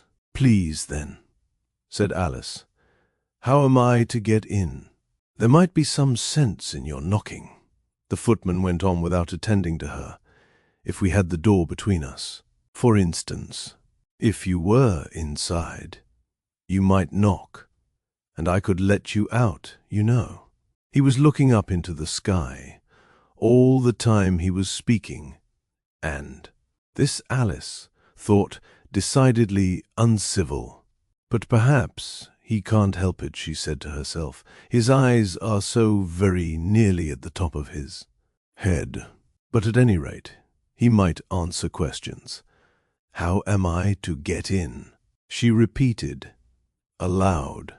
"I shall sit here," the footman remarked, "till tomorrow." At this moment the door of the house opened, and a large plate came skimming out straight at the footman's head. It just grazed his nose and broke to pieces against one of the trees behind him. Or next day, maybe, the footman continued in the same tone exactly, as if nothing had happened. "How am I to get in?" asked Alice again, in a louder tone. "Are you to get in at all?" said the footman. "That's the first question, you know." It was, no doubt, only Alice did not like to be told so. "It's really dreadful," she muttered to herself, "the way all the creatures argue. It's enough to drive one crazy." The footman seemed to think this a good opportunity for repeating his remark with variations. "I shall sit here," he said, "on and off for days and days. But what am I to do?" said Alice. "Anything you like," said the footman, and began whistling. "Oh, there's no use in talking to him," said Alice desperately. "He's perfectly idiotic." and she opened the door and went in. The door led right into a large kitchen, which was full of smoke from one end to the other. The Duchess was sitting on a three-legged stool. In the middle, nursing a baby, the cook was leaning over the fire, stirring a large cauldron, which seemed to be full of soup. "There's certainly too much pepper in that soup," Alice said to herself, as well as she could for sneezing. There was certainly too much of it in the air. Even the Duchess sneezed occasionally, and as for the baby, it was sneezing and howling alternately, without a moment's pause. The only things in the kitchen that did not sneeze were the cook and a large cat which was sitting on the hearth and grinning from ear to ear. "Please, would you tell me?" said Alice, a little timidly, for she was not quite sure whether it was good manners for her to speak first. "Why, your cat grins like that." "It's a Cheshire cat," said the Duchess, "and that's why." "Pig." She said the last word with such sudden violence that Alice quite jumped, but she saw in another moment that it was addressed to the baby and not to her, so she took courage and went on again.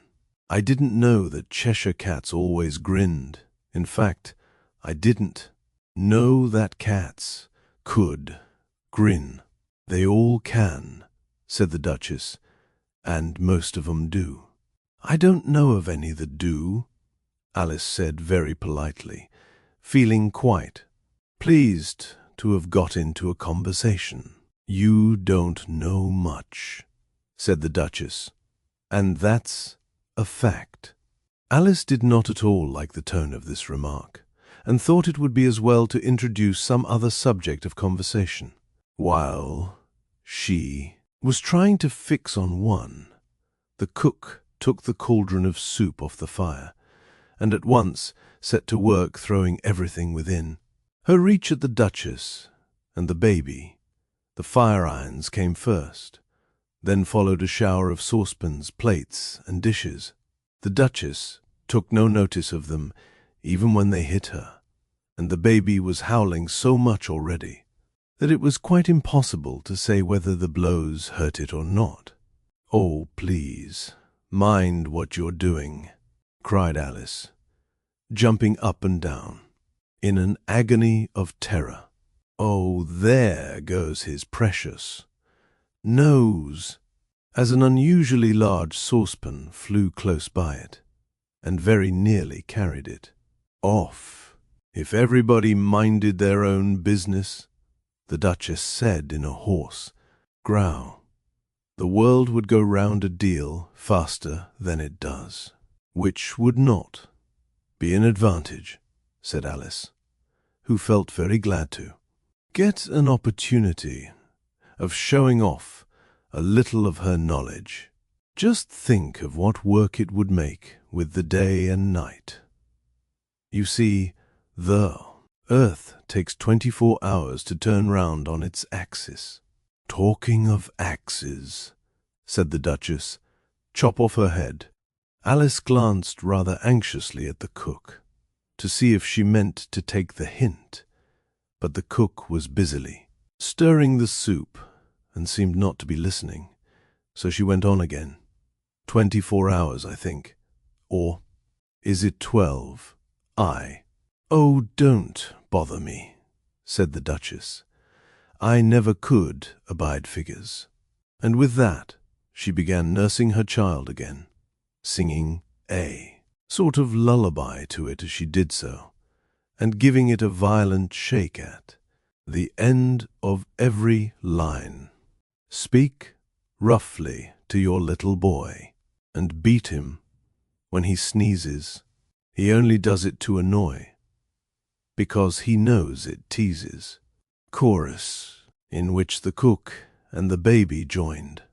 Wow, wow, wow. While the Duchess sang the second verse of the song, she kept tossing the baby violently up and down, and the poor little thing howled so that Alice could hardly hear the words. I speak severely to my boy. I beat him when he sneezes, for he can thoroughly enjoy the pepper when he pleases. Chorus. Wow, wow, wow. Here, you may nurse it a bit, if you like, the Duchess said to Alice, flinging the baby at her as she spoke. I must go and get ready to play croquet with the Queen, and she hurried out of the room. The cook threw a frying pan after her as she went out, but it just missed her. Alice caught the baby with some difficulty, as it was a queer-shaped little creature and held out its arms and legs in all directions just like a starfish, thought Alice. The poor little thing was snorting like a steam engine when she caught it, and kept doubling itself up and straightening itself out again, so that altogether for the first minute or two it was as much as she could do to hold it. As soon as she had made out the proper way of nursing it, which was to twist it up into a sort of knot, and then keep tight hold of its right ear and left foot, so as to prevent its undoing itself, she carried it out into the open air. If I don't take this child away with me, thought Alice, they're sure to kill it in a day or two. Wouldn't it be murder to leave it behind?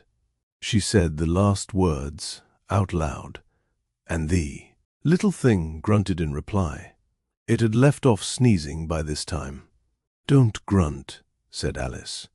That's not at all a proper way of expressing yourself. The baby grunted again, and Alice looked very anxiously into its face to see what was the matter with it. There could be no doubt that it had a very turn-up nose, much more like a snout than a real nose.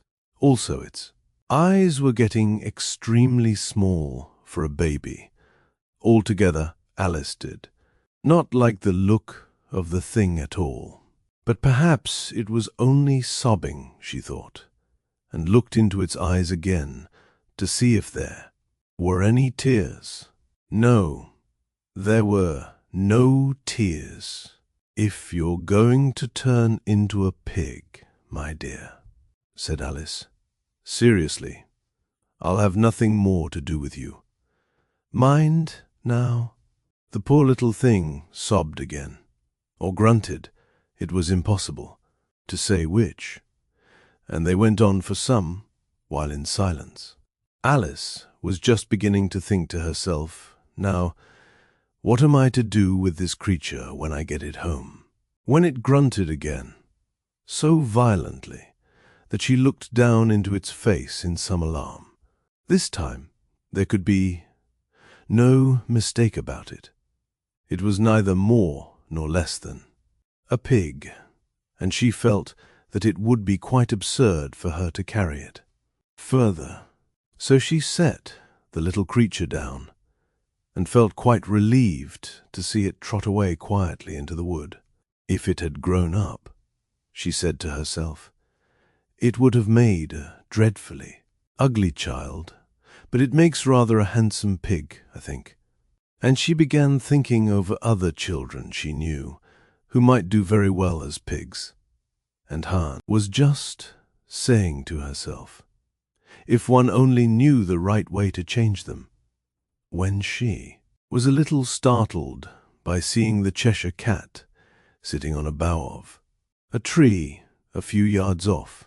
The cat only grinned when it saw Alice. It looked good-natured, she thought. Still, it had very long claws and a great many teeth, so she felt that it ought to be treated with respect. Cheshire Puss, she began, rather timidly, as she did not at all know whether it would like the name. However, it only grinned a little wider. Come, it's pleased so far, thought Alice, and she went on. Would you tell me, please, which way I ought to go from here? "That depends a good deal on where you want to get to," said the cat. "I don't much care where," said Alice. "Then it doesn't matter which way you go," said the cat. "So long as I get somewhere," Alice added as an explanation. "Oh, you're sure to do that," said the cat, "if you only walk long enough." Alice felt that this could not be denied, so she tried another question. "What sort of people live about here?" "In that direction," the cat said, waving its right paw round, "lives a hatter. And in that direction, waving the other paw, lives a March hare. Visit either you like. They're both mad." "But I don't want to go among mad people," Alice remarked. "Oh, you can't help that," said the cat. "We're all mad here." "I'm mad." "You're mad." "How do you know I'm mad?" said Alice. "You must be," said the cat, "or you wouldn't have come here." Alice didn't think that proved it at all, however. She went on, "And how do you know that you're mad?" "To begin with," said the cat, "a dog's not mad." "You grant that?" "I suppose so," said Alice. "Well then," the cat went on, "you see, a dog growls when it's angry and wags its tail when it's pleased. Now, growl when I'm pleased and wag my tail when I'm angry. Therefore, I'm mad." "Call it purring, not growling," said Alice. "Call it what you like," said the cat. "Do you play croquet with the queen today?" "I should like it very much," said Alice, "but I haven't been invited yet." "You'll see me there," said the cat, and vanished. Alice was not much surprised at this. She was getting so used to queer things happening. While she was looking at the place where it had been, it suddenly appeared again. "By the by, what became of the baby?" said the cat. "I'd nearly forgotten to ask." "It turned into a pig," Alice quietly said, "just as if it had come back, in a natural way." "I thought it would," said the cat, and vanished again.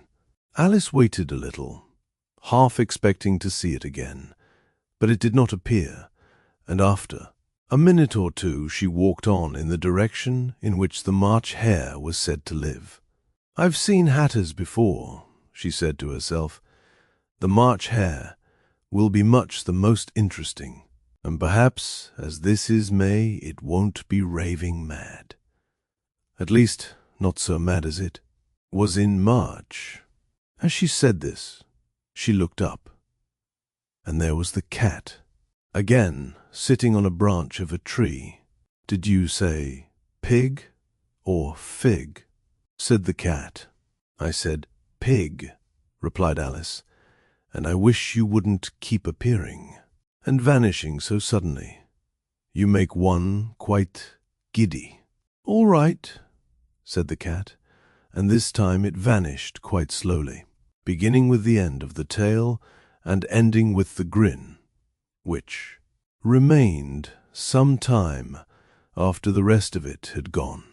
"Well, I've often seen a cat without a grin," thought Alice, "but a grin without a cat, it's the most curious thing I ever saw in my life." She had not gone much farther before she came in sight of the house of the March hare. She thought it must be the right house, because the chimneys were shaped like ears, and the roof was thatched with fur. It was so large a house that she did not like to go nearer till she had nibbled some more of the left-hand bit of mushroom, and raised herself to about 2 feet high. Even then she walked up towards it, rather timidly, saying to herself, "Suppose it should be raving mad after all. I almost wish I'd gone to see the Hatter instead." Chapter 7. A Mad Tea Party.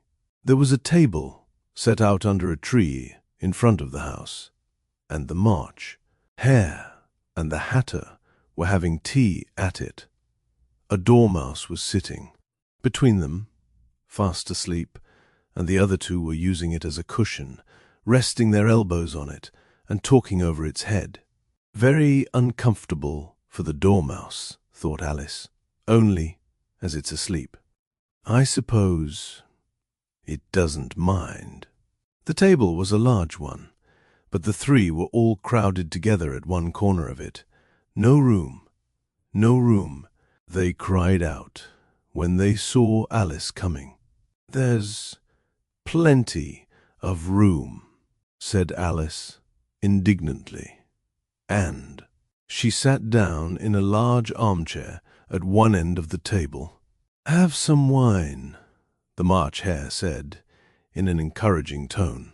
Alice looked all round the table, but there was nothing on it but tea. "I don't see any wine," she remarked.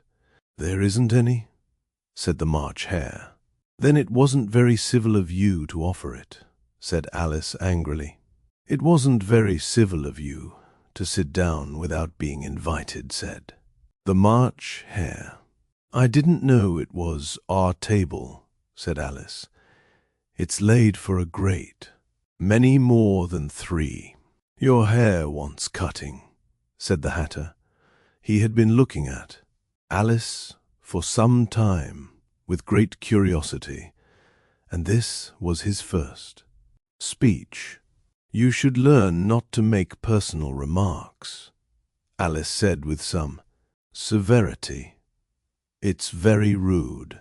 The Hatter opened his eyes very wide on hearing this, but all he said was, "Why is a raven like a writing desk? Come, we shall have some fun now," thought Alice. "I'm glad they've begun asking riddles. I believe I can guess that," she added aloud. "Do you mean that you think you can find out the answer to it?" said the March Hare. "Exactly so," said Alice. "Then you should say what you mean," the March Hare went on. "I do," Alice hastily replied. At least I mean what I say." "That's the same thing, you know." "Not the same thing a bit," said the Hatter. "You might just as well say that. I see what I eat is the same thing as I eat what I see." "You might just as well say," added the March Hare, "that I like what I get is the same thing as I get what I like." "You might just as well say," added the Dormouse, who seemed to be talking in his sleep, "that I breathe when I sleep is the same thing as I sleep when I breathe." "It is the same thing with you," said the Hatter, and here the conversation dropped, and the party sat silent for a minute, while Alice thought over all she could remember about ravens and writing desks, which wasn't much. The Hatter was the first to break the silence. "What day of the month is it?" he said, turning to Alice. He had taken his watch out of his pocket and was looking at it uneasily, shaking it every now and then, and holding it to his ear. Alice considered a little, and then said the 4th. "2 days wrong," sighed the Hatter. "I told you butter wouldn't suit the works," he added, looking angrily at the March Hare. "It was the best butter," the March Hare meekly replied. "Yes, but Some crumbs must have got in as well. The Hatter grumbled. You shouldn't have put it in with the bread knife. The March Hare took the watch and looked at it gloomily. Then he dipped it into his cup of tea and looked at it again, but he could think of nothing better to say than his first remark. It was the best. Butter. You know, Alice had been looking over his shoulder with some curiosity. What a funny watch, she remarked. It tells the day of the month, and doesn't tell what o'clock it is. Why should it? Muttered the Hatter. Does your watch tell you what year it is? Of course not, Alice replied very readily, but that's because it stays the same year for such a long time together. Which is just the case with mine, said the Hatter. Alice felt dreadfully puzzled. The Hatter's remark seemed to have no sort of meaning in it, and yet it was certainly English. I don't quite understand you, she said, as politely as she could. The Dormouse is asleep again, said the Hatter, and he poured a little hot tea upon its nose. The Dormouse shook its head impatiently and said, without opening its eyes, of course, just what I was going to remark myself. Have you guessed the riddle yet? The Hatter said, turning to Alice. Again. No, I give it up, Alice replied. What's the answer? I haven't the slightest idea, said the Hatter. Nor I, said the March Hare. Alice sighed wearily. I think you might do something better with the time, she said, than waste it in asking riddles that have no answers. If you knew time as well as I do, said the Hatter, you wouldn't talk about wasting it. It's him. I don't know what you mean, said Alice. Of course you don't, the Hatter said, tossing his head contemptuously. I dare say you never even spoke to time. Perhaps not, Alice cautiously replied, but I know I have to beat time when I learn music. Ah, that accounts for it, said the Hatter. He won't stand beating now. If you only kept on good terms with him, he'd do almost anything you liked with the clock. For instance, suppose it were 9 o'clock in the morning, just time to begin lessons. You'd only have to whisper a hint to time, and round goes the clock in a twinkling. 1:30, time for dinner. I only wish it was, the March Hare said to itself in a whisper. That would be grand, certainly, said Alice thoughtfully. But then I shouldn't be hungry for it, you know. Not at first, perhaps, said the Hatter, but you could keep it to 1:30, as long as you liked. Is that the way you manage? Alice asked. The Hatter shook his head mournfully. Not the first, he replied. We quarrelled last March, just before. He went mad, you know, pointing with his teaspoon at the March Hare. It was at the great concert, given by the Queen of Hearts, and I had to sing. Twinkle, twinkle, little bat, how I wonder what you're at. You know the song, perhaps? I've heard something like it, said Alice. It goes on, you know, the Hatter continued, in this way. Up above the world you fly, like a tea tray in the sky. Twinkle, twinkle. Here the Dormouse shook itself and began singing in its sleep twinkle, twinkle, twinkle, twinkle, and went on so long that they had to pinch it to make it stop. "Well, I'd hardly finished the first verse," said the Hatter, when the Queen jumped up and bawled out, "He's murdering the time. Off with his head." "How dreadfully savage!" exclaimed Alice. And ever since that, the Hatter went on in a mournful tone. "He won't do a thing I ask. It's always 6 o'clock now." A bright idea came into Alice's head. "Is that the reason so many tea things are put out here?" she asked. "Yes, that's it," said the Hatter with a sigh. "It's always tea time, and we've no time to wash the things between whiles." "Then you keep moving round, I suppose," said Alice. "Exactly so," said the Hatter, "as the things get used up. But what happens when you come to the beginning again?" Alice ventured to ask. "Suppose we change the subject," the March Hare interrupted, yawning. "I'm getting tired of this. I vote the young lady tells us a story." "I'm afraid I don't know one," said Alice, rather alarmed at the proposal. "Then the Dormouse shall," they both cried. "Wake up, Dormouse," and they pinched it on both sides at once. The Dormouse slowly opened his eyes. "I wasn't asleep," he said in a hoarse, feeble voice.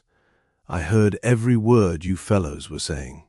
"Tell us a story," said the March Hare.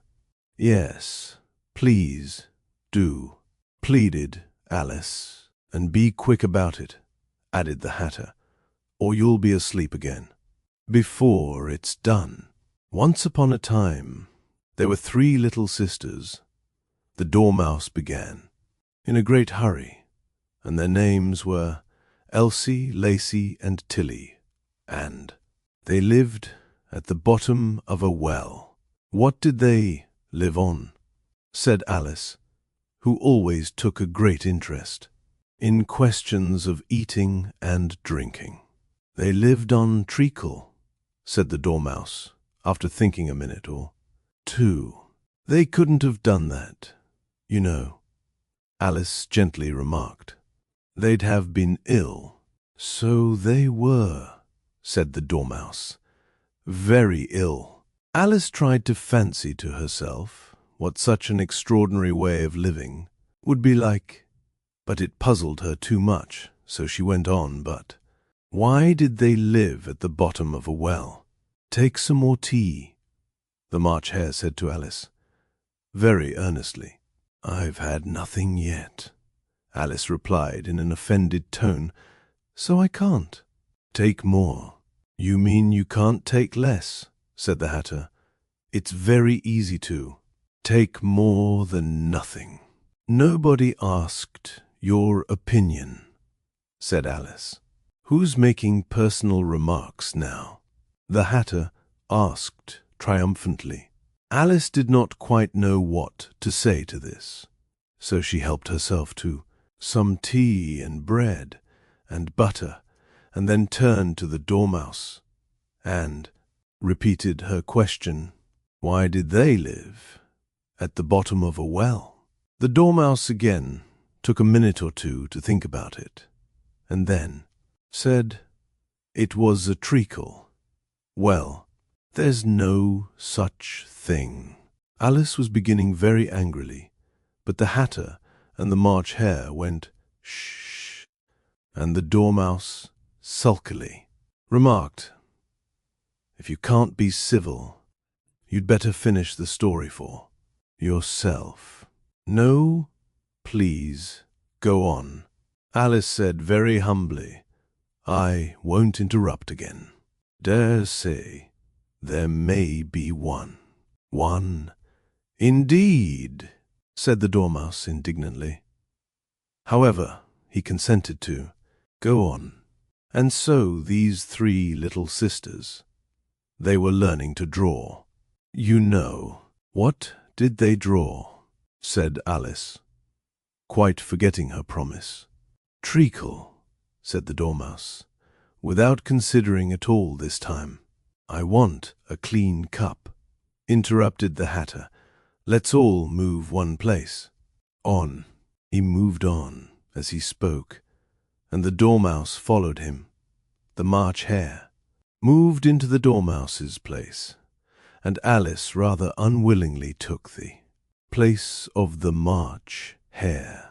The Hatter was the only one who got any advantage from the change, and Alice was a good deal worse off than before, as the March Hare had just upset the milk jug into his plate.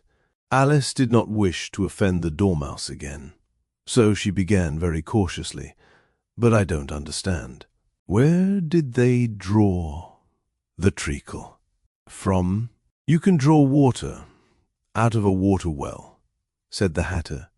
So I should think you could draw treacle out of a treacle well. Stupid. But they were in the well, Alice said to the Dormouse, not choosing to notice this last remark. Of course they were, said the Dormouse. Well in. This answer so confused poor Alice that she let the Dormouse go on for some time without interrupting it. They were learning to draw, the Dormouse went on, yawning and rubbing its eyes, for it was getting very sleepy, and they drew all manner of things. Everything that begins with an M. Why with an M? Said Alice. Why not? Said the March Hare. Alice was silent. The Dormouse had closed its eyes by this time, and was going off into a doze, but on being pinched by the Hatter, it woke up again with a little shriek and went on, that begins with an M, such as mousetraps, and the moon, and memory, and muchness. You know, you say, things are much of a muchness. Did you ever see such a thing as a drawing of a muchness? Really, now you ask me, said Alice, very much confused. I don't think.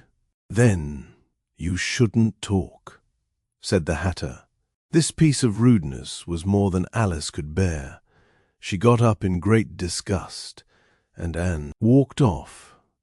The Dormouse fell asleep instantly, and neither of the others took the least notice of her going, though she looked back once or twice, half hoping that they would call after her the last time she saw them. They were trying to put the Dormouse into the teapot. At any rate, I'll never go there again, said Alice, as she picked her way through the wood. It's the stupidest tea party I ever was at in all my life. Just as she said this, she noticed that one of the trees had a door leading right into it. That's very curious, she thought. But everything's curious today. I think I may as well go in at once. And in she went. Once more she found herself in the long hall and close to the little glass table. Now, I'll manage better this time, she said to herself, and began by taking the little golden key and unlocking the door that led into the garden. Then she went to work, nibbling at the mushroom, till she was about a foot. She had kept a piece of it in her pocket. High. Then she walked down the little passage, and then she found herself at last in the beautiful garden, among the bright flower beds and the cool fountains. Chapter 8. The Queen's Croquet Ground. A large rose tree stood near the entrance of the garden. The roses growing on it were white, but there were 3 gardeners at it busily, painting them red. Alice thought this a very curious thing, and she went nearer to watch them. And just as she came up to them, she heard one of them say, "Look out now, 5. Don't go splashing paint over me like that." "I couldn't help it," said 5. In a sulky tone, 7 jogged my elbow, on which 7 looked up and said, "That's right, 5. Always lay the blame on others. You'd better not talk," said 5. "I heard the Queen say only yesterday you deserved to be beheaded." "What for?" said the one who had spoken first. "That's none of your business." 2, said 7. "Yes, it is his business," said 5. "And I'll tell him. It was for bringing the cook tulip roots instead of onions." 7 flung down his brush, and had just begun well of all the unjust things when his eye chanced to fall upon Alice as she stood watching them, and he checked himself suddenly. The others looked round also, and all of them bowed low. "Would you tell me," said Alice, a little timidly, "why you are painting those roses?" 5 and 7 said nothing, but looked at 2. 2 began in a low voice, "Why, the fact is, you see, miss, this here ought to have been a red rose tree, and we put a white one in by mistake, and if the Queen was to find it out, we should all have our heads cut off, you know. So, you see, miss, we're doing our best, afore she comes, to—" At this moment, 5, who had been anxiously looking across the garden, called out, "The Queen! The Queen!" and the 3 gardeners instantly threw themselves flat upon their faces. There was a sound of many footsteps, and Alice looked round, eager to see the Queen. First came 10 soldiers carrying clubs. These were all shaped like the 3 gardeners, oblong and flat, with their hands and feet at the corners. Next, the 10 courtiers. These were ornamented all over with diamonds, and walked 2 and 2, as the soldiers did. After these came the royal children. There were 10 of them, and the little dears came, jumping merrily along hand in hand, in couples. They were all ornamented with hearts. Next came the guests, mostly kings and queens, and among them Alice recognized the white rabbit. It was talking in a hurried, nervous manner, smiling at everything that was said, and went by without noticing her. Then followed the Knave of Hearts, carrying the king's crown on a crimson velvet cushion. And last of all this grand procession came the King and Queen of Hearts. Alice was rather doubtful whether she ought not to lie down on her face like the 3 gardeners, but she could not remember ever having heard of such a rule at processions. And besides, what would be the use of a procession, thought she, if people had all to lie down upon their faces so that they couldn't see it? So she stood still where she was, and waited. When the procession came opposite to Alice, they all stopped and looked at her. And the Queen said severely, "Who is this?" She said it to the Knave of Hearts, who only bowed and smiled in reply. "Idiot," said the Queen, tossing her head impatiently, and turning to Alice, she went on, "What's your name, child?" "My name is Alice," "So please your majesty," said Alice very politely. But she added, to herself, "Why, they're only a pack of cards after all. I needn't be afraid of them." "And who are these?" said the Queen, pointing to the 3 gardeners, who were lying round the rose tree, for, you see, as they were lying on their faces, and the pattern on their backs was the same as the rest of the pack, she could not tell whether they were gardeners, or soldiers, or courtiers, or 3 of her own children. "How should know?" said Alice, surprised at her own courage. "It's no business of mine." The Queen turned crimson with fury, and, after glaring at her for a moment like a wild beast, screamed off with her head. "Off! Nonsense," said Alice, very loudly and decidedly, and the Queen was silent. The King laid his hand upon her arm and timidly said, "Consider my idea. She is only a child." The Queen turned angrily away from him and said to the knave, "Eye them over." The knave did so, very carefully, with 1 foot. "Get up," said the Queen, in a shrill, loud voice, and the 3 gardeners instantly jumped up and began bowing to the King, the Queen, the royal children, and everybody else. "Leave off that," screamed the Queen. "You make me giddy." And then, turning to the rose tree, she went on, "What have you been doing?" "Here, may it please your majesty," said 2, in a very humble tone, going down on 1 knee as he spoke. "We were trying." "I see," said the Queen, who had meanwhile been examining the roses. "Off with their heads," and the procession moved on, 3 of the soldiers remaining behind to execute the unfortunate gardeners, who ran to Alice for protection. "You shan't be beheaded," said Alice, and she put them into a large flower pot that stood near. The 3 soldiers wandered about for a minute or 2, looking for them, and then quietly marched off after the others. "Are their heads off?" shouted the Queen.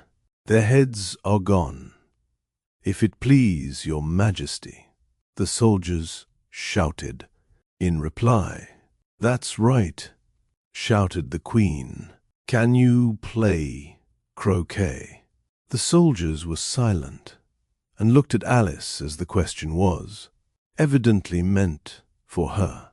"Yes," shouted Alice. "Come on then," roared the Queen, and Alice joined the procession, wondering very much what would happen next. It's a very fine day," said a timid voice at her side. She was walking by the white rabbit, who was peeping anxiously into her face. "Vey," said Alice, "where's the Duchess?" "Hush, hush," said the rabbit in a low, hurried tone. He looked anxiously over his shoulder as he spoke, and then raised himself upon tiptoe, put his mouth close to her ear, and whispered, "She's under sentence of execution." "What for?" said Alice. "Did you say, 'What a pity'?" the rabbit asked. "No, I didn't," said Alice. "I don't think it's at all a pity," I said. "What for?"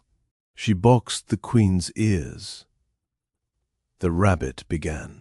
Alice gave a little scream of laughter. "Oh, hush," the rabbit whispered in a frightened tone. "The Queen will hear you. You see, she came rather late, and the Queen said, 'Get to your places," shouted the queen in a voice of thunder, and people began running about in all directions, tumbling. Up against each other, however, they got settled down in a minute or two, and the game began. Alice thought she had never seen such a curious croquet ground. In her life, it was all ridges and furrows. The balls were live hedgehogs, the mallets live flamingos, and the soldiers had to double themselves up and to stand on their hands and feet to make the arches.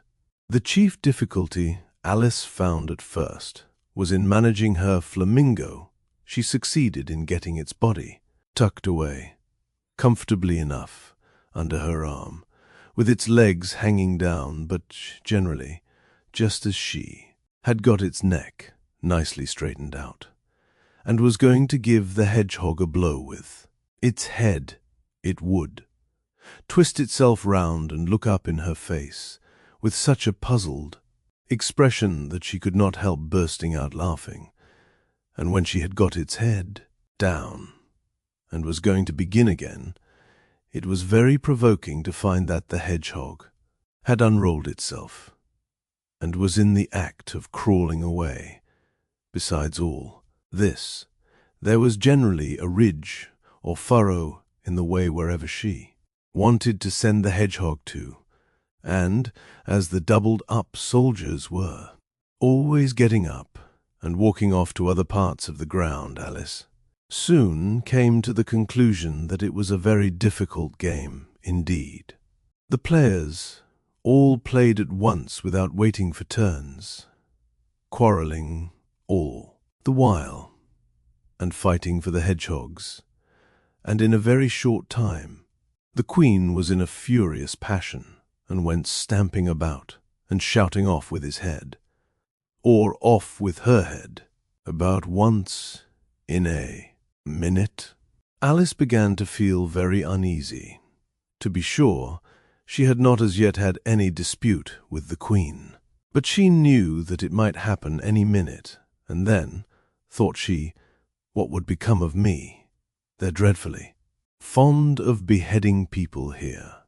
The great wonder is that there's any one left alive. She was looking about for some way of escape, and wondering whether she could get away without being seen, when she noticed a curious appearance in the air. It puzzled her very much at first, but after watching it a minute or two, she made it out to be a grin, and she said to herself, "It's the Cheshire Cat. Now I shall have somebody to talk to." "How are you getting on?" said the cat, as soon as there was mouth enough for it to speak with. Alice waited till the eyes appeared, and then nodded. It's no use speaking to it, she thought, till its ears have come, or at least one of them. In another minute the whole head appeared, and then Alice put down her flamingo and began an account of the game, feeling very glad she had someone to listen to her. The cat seemed to think that there was enough of it now in sight, and no more of it appeared. "I don't think they play at all fairly," Alice began, in rather a complaining tone. "And they all quarrel so dreadfully one can't hear oneself speak.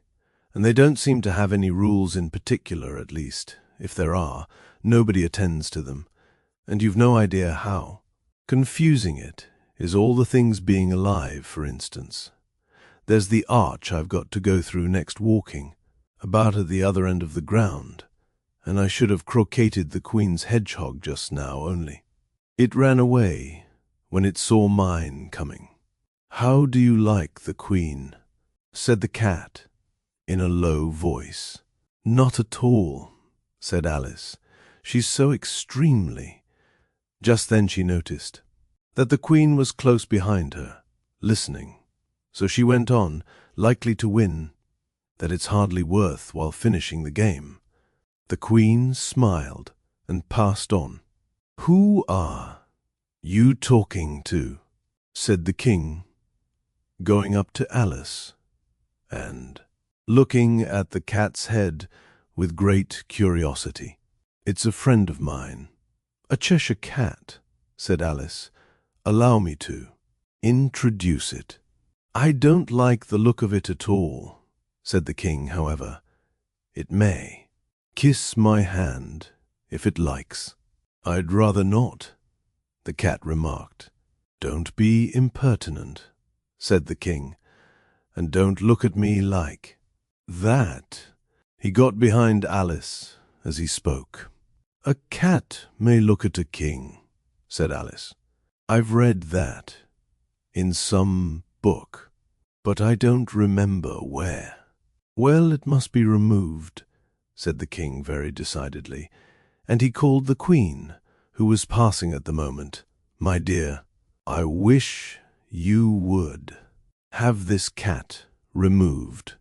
The queen had only one way of settling all difficulties, great or small. "Off with his head," she said, without even looking round.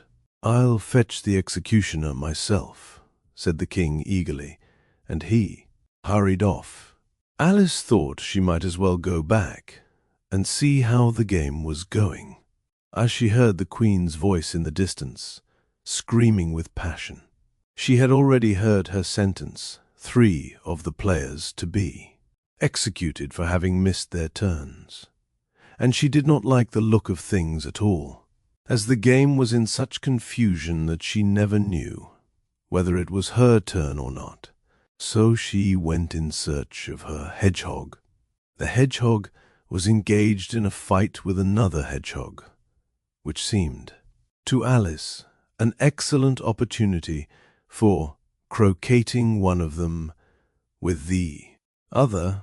The only difficulty was that her flamingo was gone across to the other side of the garden, where Alice could see it, trying in a helpless sort of way to fly up into a tree. By the time she had caught the flamingo and brought it back, the fight was over, and both the hedgehogs were out of sight. "But it doesn't matter much," thought Alice, "as all the arches are gone from this side of the ground." So she tucked it away under her arm, that it might not escape again, and went back for a little more conversation with her friend. When she got back to the Cheshire Cat, she was surprised to find quite a large crowd collected round it. There was a dispute going on between the executioner, the king, and the queen, who were all talking at once, while all the rest were quite silent and looked very uncomfortable. The moment Alice appeared, she was appealed to by all 3 to settle the question, and they repeated their arguments to her, though, as they all spoke at once, she found it very hard indeed to make out exactly what they said. The executioner's argument was that you couldn't cut off a head unless there was a body to cut it off from, that he had never had to do such a thing before, and he wasn't going to begin at his time of life. The king's argument was that anything that had a head could be beheaded, and that you weren't to talk nonsense. The queen's argument was that if something wasn't done about it in less than no time, she'd have everybody executed all round. It was this last remark that had made the whole party look so grave and anxious. Alice could think of nothing else to say, but "It belongs to the Duchess. You'd better ask her about it. She's in prison," the queen said to the executioner. "Fetch her here." And the executioner went off like an arrow.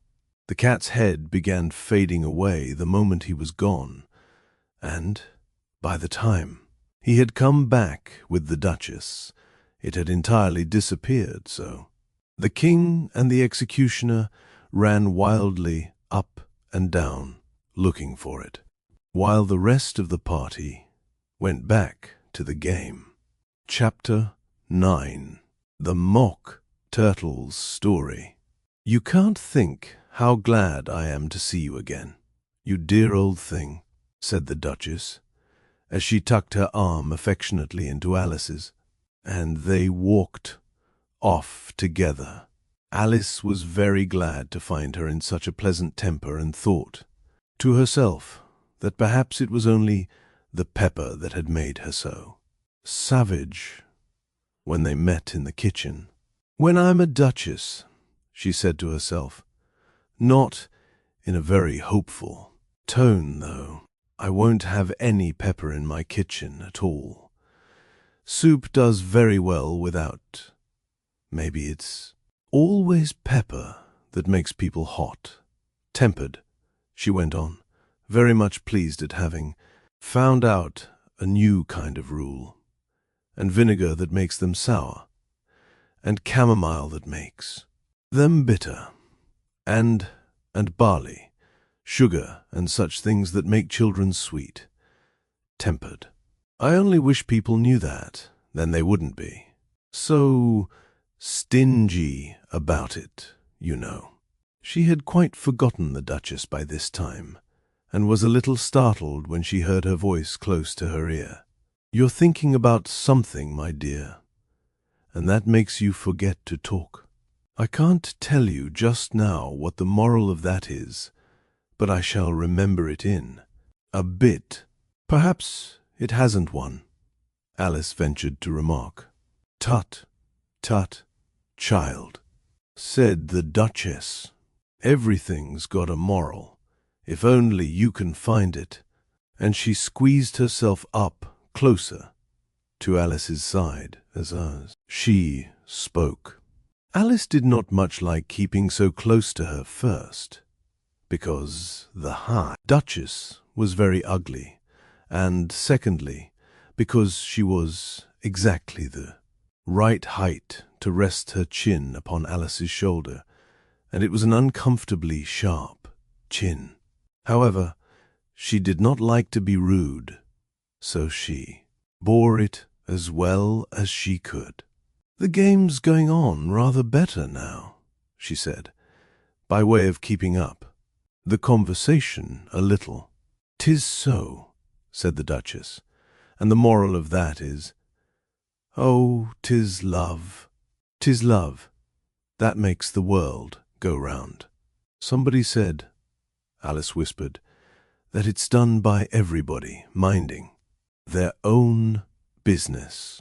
"Ah, well, it means much the same thing," said the Duchess, digging her sharp little chin into Alice's shoulder as she added, "and the moral of that is, take care of the sense, and the sounds will take care of themselves."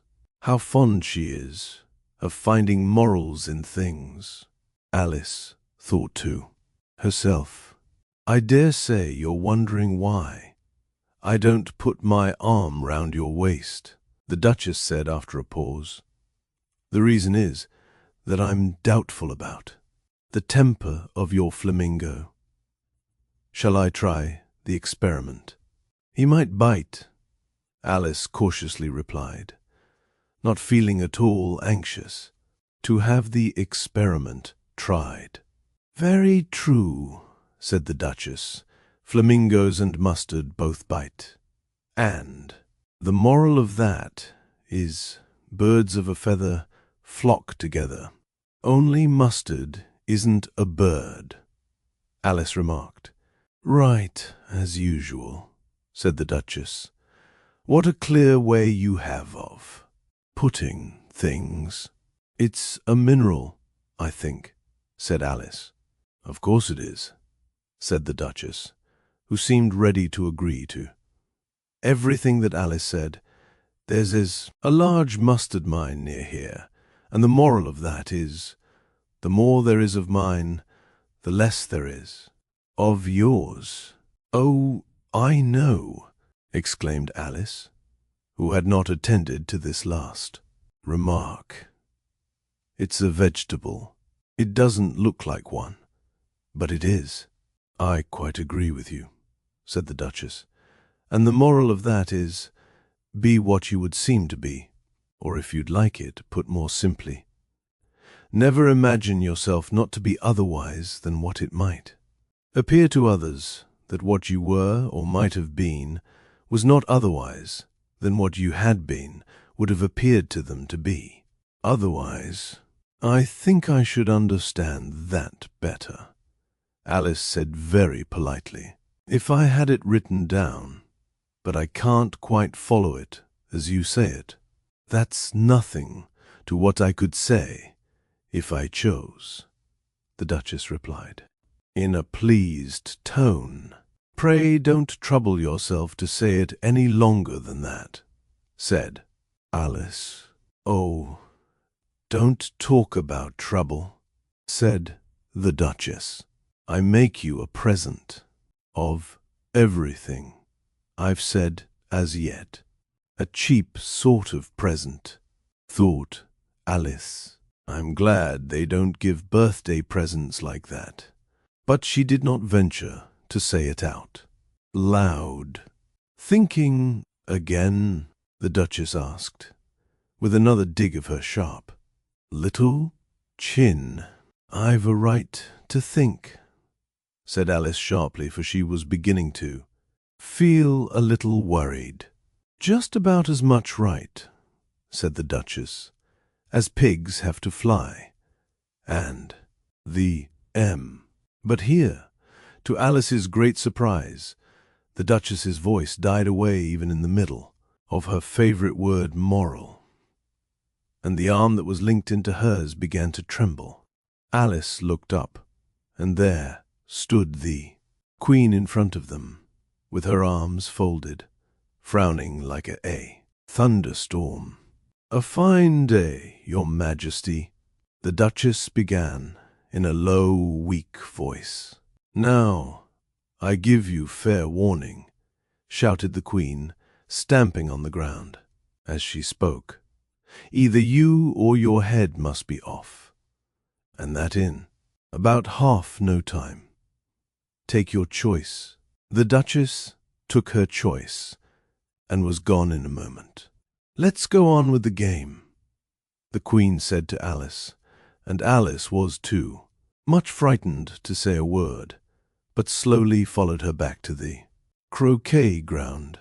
The other guests had taken advantage of the Queen's absence, and were resting in the shade. However, the moment they saw her, they hurried back to the game, the Queen merely remarking that a moment's delay would cost them their lives. All the time they were playing, the Queen never left off quarrelling with the other players, and shouting off with his head, or off with her head. Those whom she sentenced were taken into custody by the soldiers, who of course had to leave off being archers to do this, so that by the end of half an hour or so there were no archers left, and all the players, except the King, the Queen, and Alice, were in custody and under sentence of execution. Then the Queen left off, quite out of breath, and said to Alice, "Have you seen the mock turtle yet?" "No," said Alice. "I don't even know what a mock turtle is." "It's the thing mock turtle soup is made from," said the Queen. "I never saw one, or heard of one," said Alice. "Come on, then," said the Queen, "and he shall tell you his history." As they walked off together, Alice heard the King say in a low voice to the company generally, "You are all pardoned. Come. That's a good thing," she said to herself, for she had felt quite unhappy at the number of executions the Queen had ordered. They very soon came upon a griffin lying fast asleep in the sun. If you don't know what a griffon is, look at the picture. Up, lazy thing. said the Queen, "and take this young lady to see the Mock Turtle, and to hear his history. I must go back and see after some executions I have ordered." And she walked off, leaving Alice alone with the Griffon. Alice did not quite like the look of the creature, but on the whole, she thought it would be quite as safe to stay with it as to go after that savage Queen. So she waited. The Griffon sat up and rubbed its eyes, then it watched the Queen till she was out of sight. Then it chuckled. "What fun," said the Griffon, half to itself, half to Alice. "What is the fun?" said Alice. "Why, she," said the Griffon. "It's all her fancy, that. They never executes nobody, you know. Come on." Everybody says, "Come on." Here, thought Alice, as she went slowly after it. I never was so ordered about in all my life. Never. They had not gone far before they saw the Mock Turtle in the distance, sitting sad and lonely on a little ledge of rock. And as they came nearer, Alice could hear him sighing as if his heart would break. She pitied him deeply. What is his sorrow? She asked the Griffon, and the Griffon answered, very nearly in the same words as before, "It's all his fancy, that. He hasn't got no sorrow, you know. Come on." So they went up to the Mock Turtle, who looked at them with large eyes, full of tears, but said nothing. "This here young lady," said the Griffon, "she wants for to know your history. She do." "I'll tell it her," said the Mock Turtle in a deep, hollow tone. "Sit down, both of you, and don't speak a word till I've finished." So they sat down, and nobody spoke for some minutes. Alice thought to herself, "I don't see how he can ever finish if he doesn't begin." But she waited patiently.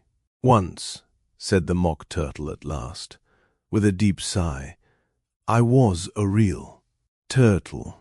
These words were followed by a very long silence, broken only by an occasional exclamation of "Eche cur" from the Griffon, and the constant, heavy sobbing of the Mock Turtle. Alice was very nearly getting up and saying, "Thank you, sir, for your interesting story," but she could not help thinking there must be more to come, so she sat still and said nothing.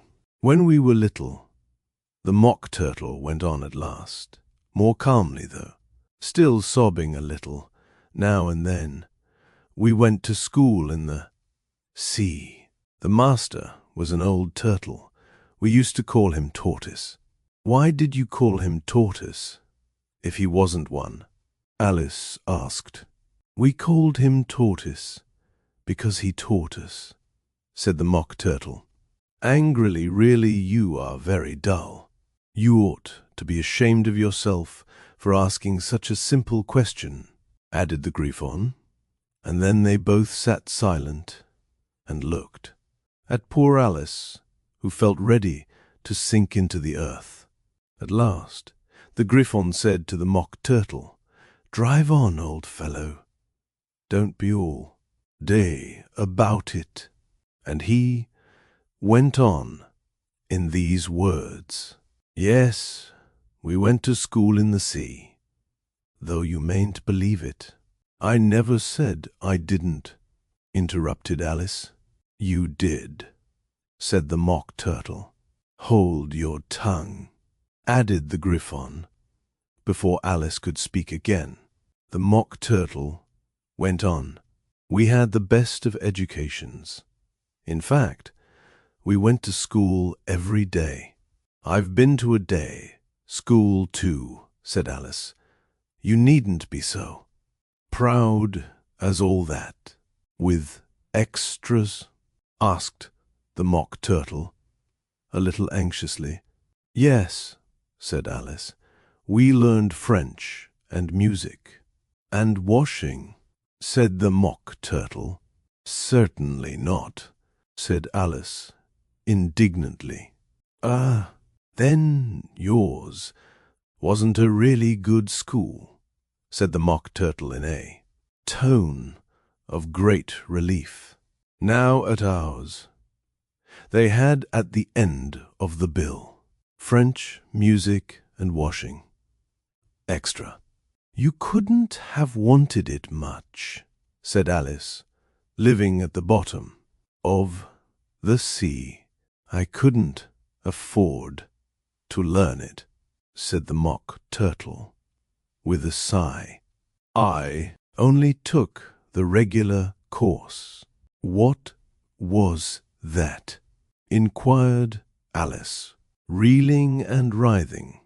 Of course, to begin with, the Mock Turtle replied, and then the different branches of arithmetic, ambition, distraction, uglification, and derision.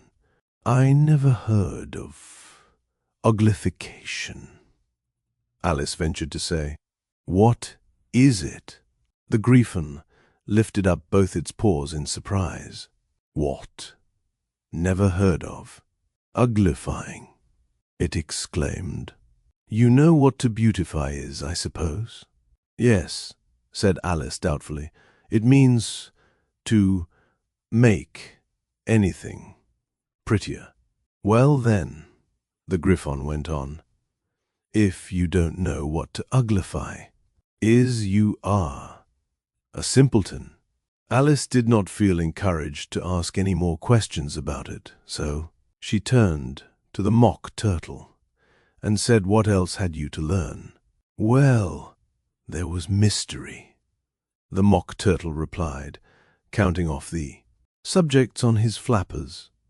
Mystery, ancient and modern, with seography, then drawling. The drawling master was an old conger eel that used to come once a week. He taught us drawling, stretching, and fainting in coils. What was that like?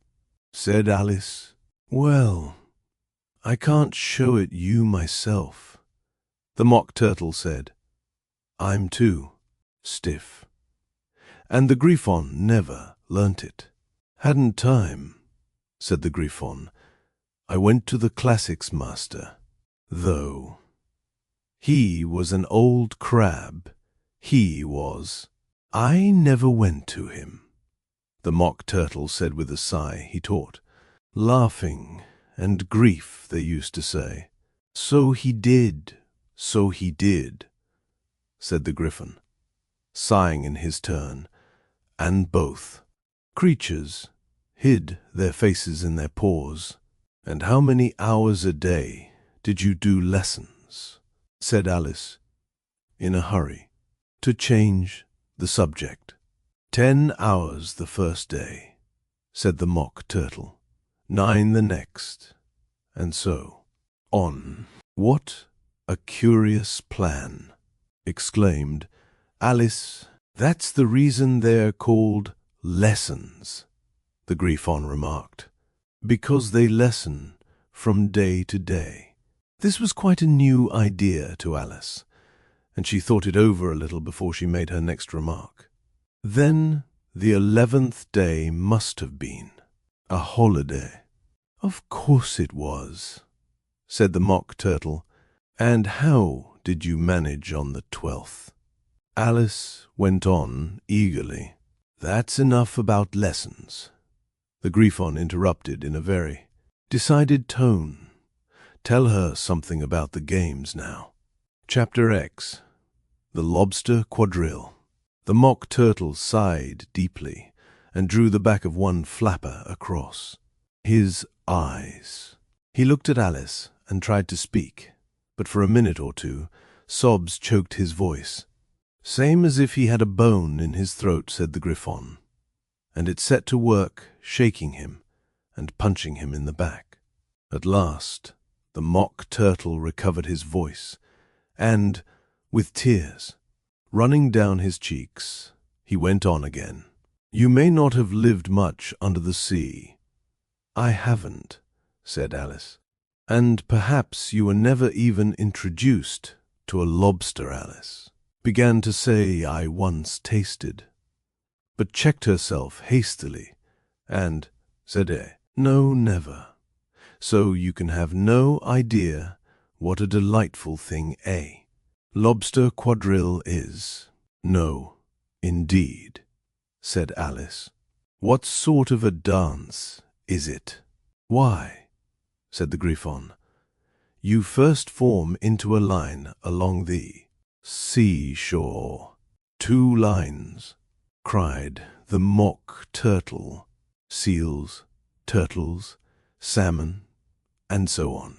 Then, when you've cleared all the jelly fish out of the way, that generally takes some time, interrupted the Griffon. You advance twice, each with a lobster as a partner, cried the Griffon. Of course, the Mock Turtle said. Advance twice, set to partners, change lobsters, and retire in same order, continued the Griffon. Then, you know, the Mock Turtle went on, you throw the lobsters, shouted the Griffon, with a bound into the air, as far out to sea as you can. Swim after them, screamed the Griffon. Turn a somersault in the sea, cried the Mock Turtle, capering wildly about. Change lobsters again, yelled the Griffon at the top of its voice. Back to land again.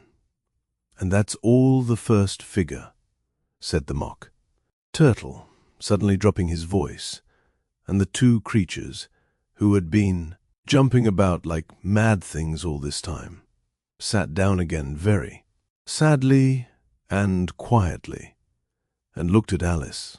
It must be a very pretty dance, said Alice timidly. Would you like to see a little of it? Said the Mock Turtle. Very much indeed, said Alice. Come, let's try the first figure, said the Mock Turtle to the Griffon. We can do without lobsters, you know. Which shall sing? Oh, you sing, said the Griffon. I've forgotten the words. So they began solemnly dancing, round and round Alice, every now and then treading on her toes when they passed, too close, and waving their forepaws to mark the time, while the Mock Turtle sang this, very slowly and sadly. Will you walk a little faster? Said a whiting to a snail. There's a porpoise close behind us, and he's treading on my tail. See how eagerly the lobsters and the turtles all advance. They're waiting on the shingle. Will you come and join the dance? Will you? Won't you? Will you? Won't you? Will you join the dance? Will you? Won't you? Will you? Won't you? Won't you join the dance? You can really have no notion how delightful it will be when they take us up and throw us, with the lobsters, out to sea. But the snail replied, too far, and gave a look, askance. He thanked the whiting kindly, but he would not join the dance. Would not, could not, would not, could not, would not join the dance. Would not, could not, would not, could not join the dance. What matters it how far we go? His scaly friend replied, There is another shore, you know, upon the other side. The further off from England, the nearer, is to France. Turn not pale, beloved snail, but come and join the dance. Will you, won't you, will you, won't you, will you, join the dance? Will you, won't you, will you, won't you, won't you join the dance? Thank you. It's a very interesting dance to watch, said Alice, feeling very glad that it was over at last, and I do so like that. Curious song about the whiting. Oh, as to the whiting, said the Mock Turtle, you've seen them. Of course, yes, said Alice. I've often seen them at Din. She checked herself hastily. I don't know where Din may be, said the Mock Turtle, but if you've seen them so often, of course you know what they're like. I believe so, Alice replied thoughtfully. They have their tails in their mouths, and they're all over crumbs. You're wrong about the crumbs, said the Mock Turtle. Crumbs would all wash off in the sea, but they have their tails in their mouths, and the reason is— Here the Mock Turtle yawned and shut his eyes. Tell her about the reason and all that, he said to the Griffon. The reason is, said the Griffon, that they would go with the lobsters to the dance, so they got thrown out to sea. So they had to fall a long way, so they got their tails fast in their mouths, so they couldn't get them out again. That's all. Thank you, said Alice. It's very interesting. I never knew so much about a whiting before. I can tell you more than that, if you like, said the Griffon. Do you know why it's called a whiting? I never thought about it, said Alice. Why? It does the boots and shoes. The Griffon replied very solemnly. Alice was thoroughly puzzled. Does the boots and shoes, she repeated, in a wondering tone. Why, what are your shoes done with? Said the Griffon. I mean, what makes them so shiny? Alice looked down at them and considered a little before she gave her answer. They're done with blacking, I believe. Boots and shoes under the sea, the Griffon went on in a deep voice, are done with a whiting. Now you know. And what are they made of? Alice asked, in a tone of great curiosity. Soles and eels, of course, the Griffon replied rather impatiently. Any shrimp could have told you that. If I'd been the whiting, said Alice, whose thoughts were still running on the song, I'd have said to the porpoise, keep back, please. We don't want you with us. They were obliged to have him with them. The Mock Turtle said, no, wise fish would go anywhere without a porpoise. Wouldn't it really? Said Alice, in a tone of great surprise. Of course not, said the Mock Turtle. Why, if a fish came to me and told me he was going a journey, I should say, with what porpoise? Don't you mean purpose? Said Alice. I mean what I say, the Mock Turtle replied in an offended tone. And the Griffon added, come, let's hear some of your adventures.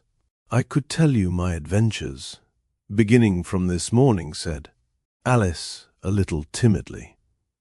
But it's no use going back to yesterday, because I was a different person then. Explain all that, said the Mock Turtle. No, no, the adventures first, said the Griffon in an impatient tone. Explanations take such a dreadful time. So Alice began telling them her adventures from the time when she first saw the white rabbit. She was a little nervous about it. Just at first, the two creatures got so close to her, one on each side, and opened their eyes and mouths so very wide. But she gained courage as she went on. Her listeners were perfectly quiet till she got to the part about her repeating, "You are old, Father William," to the caterpillar, and the words all coming different, and then the mock turtle drew a long breath and said, "That's very curious." "It's all about as curious as it can be," said the Griffon. "It all came different," the mock turtle repeated thoughtfully. "I should like to hear her try and repeat something now. Tell her to begin." He looked at the Griffon, as if he thought it had some kind of authority over Alice. "Stand up and repeat. 'Tis the voice of the sluggard," said the Griffon. How the creatures order one about and make one repeat lessons, thought Alice. I might as well be at school at once.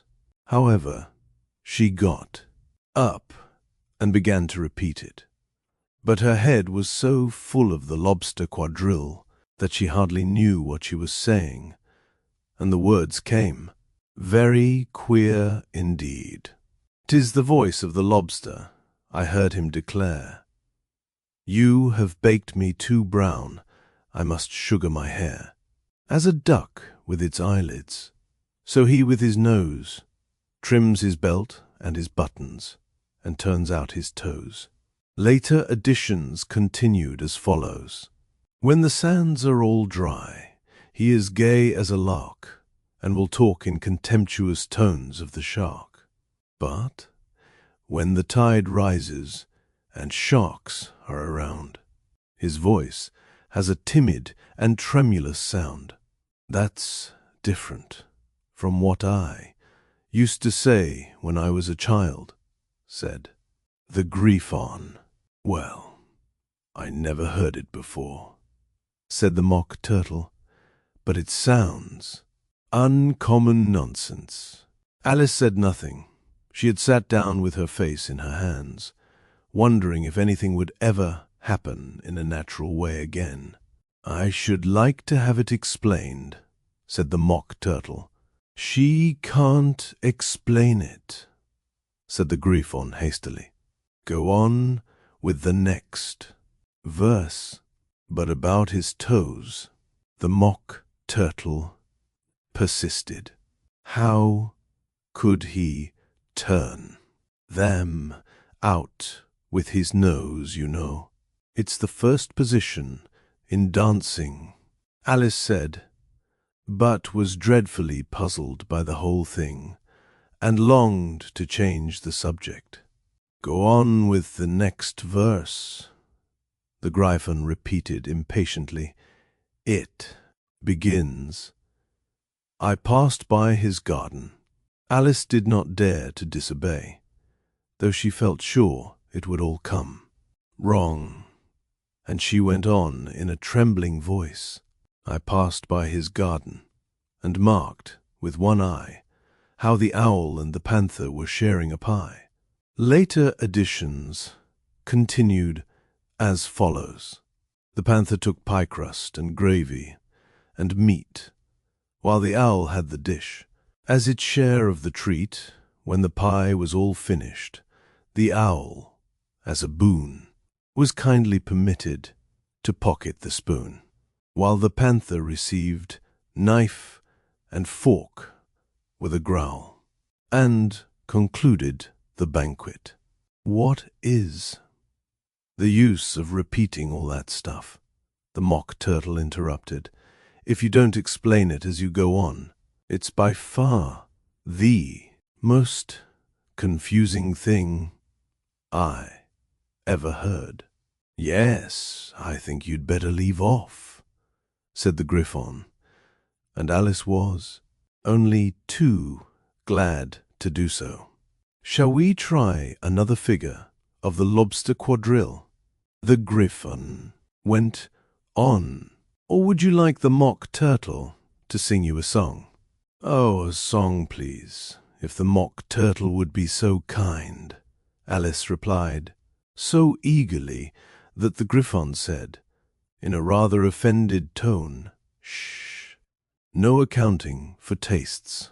Sing her turtle soup, will you, old fellow?" The mock turtle sighed deeply and began, in a voice sometimes choked with sobs, to sing this beautiful soup, so rich and green, waiting in a hot tureen. Who for such dainties would not stoop? Soup of the evening, beautiful soup, soup of the evening, beautiful soup. Bow, ootiful soo, oop, bow, ootiful soo, oop, soo, oop of the evening, beautiful, beautiful soup, beautiful soup. Who cares for fish, game, or any other dish? Who would not give all else for 2p? Anyworth only of beautiful soup, pennyworth only of beautiful soup. Bow, ootiful soo, oop, bow, ootiful soo, oop, soo, oop of the evening, beautiful, beauty, full soup. Chorus again, cried the griffon, and the mock turtle had just begun to repeat it when a cry of the trial's beginning was heard in the distance. "Come on," cried the griffon, and, taking Alice by the hand, it hurried off without waiting for the end of the song. "What trial is it?" Alice panted as she ran, but the griffon only answered, "Come on," and ran the faster, while more and more faintly came, carried on the breeze that followed them, the melancholy words, "Soo, oop of the evening, beautiful, beautiful soup." Chapter 11. Who Stole the Tarts?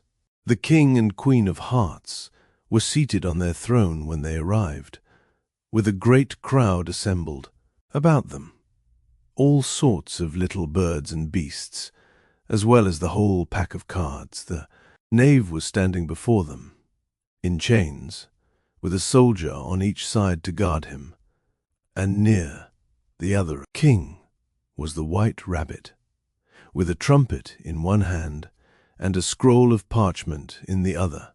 In the very middle of the court was a table with a large dish of tarts upon it. They looked so good that it made Alice quite hungry to look at them. "I wish they'd get the trial done," she thought, "and hand round the refreshments." But there seemed to be no chance of this, so she began looking at everything about her to pass away the time. Alice had never been in a court of justice before, but she had read about them in books, and she was quite pleased to find that she knew the name of nearly everything there. "That's the judge," she said to herself, "because of his great wig." The judge, by the way, was the king, and as he wore his crown over the wig, look at the frontispiece if you want to see how he did it. He did not look at all comfortable, and it was certainly not becoming. "And that's the jury box," thought Alice, "and those 12 creatures." She was obliged to say creatures, you see, because some of them were animals, and some were birds. "I suppose they are the jurors."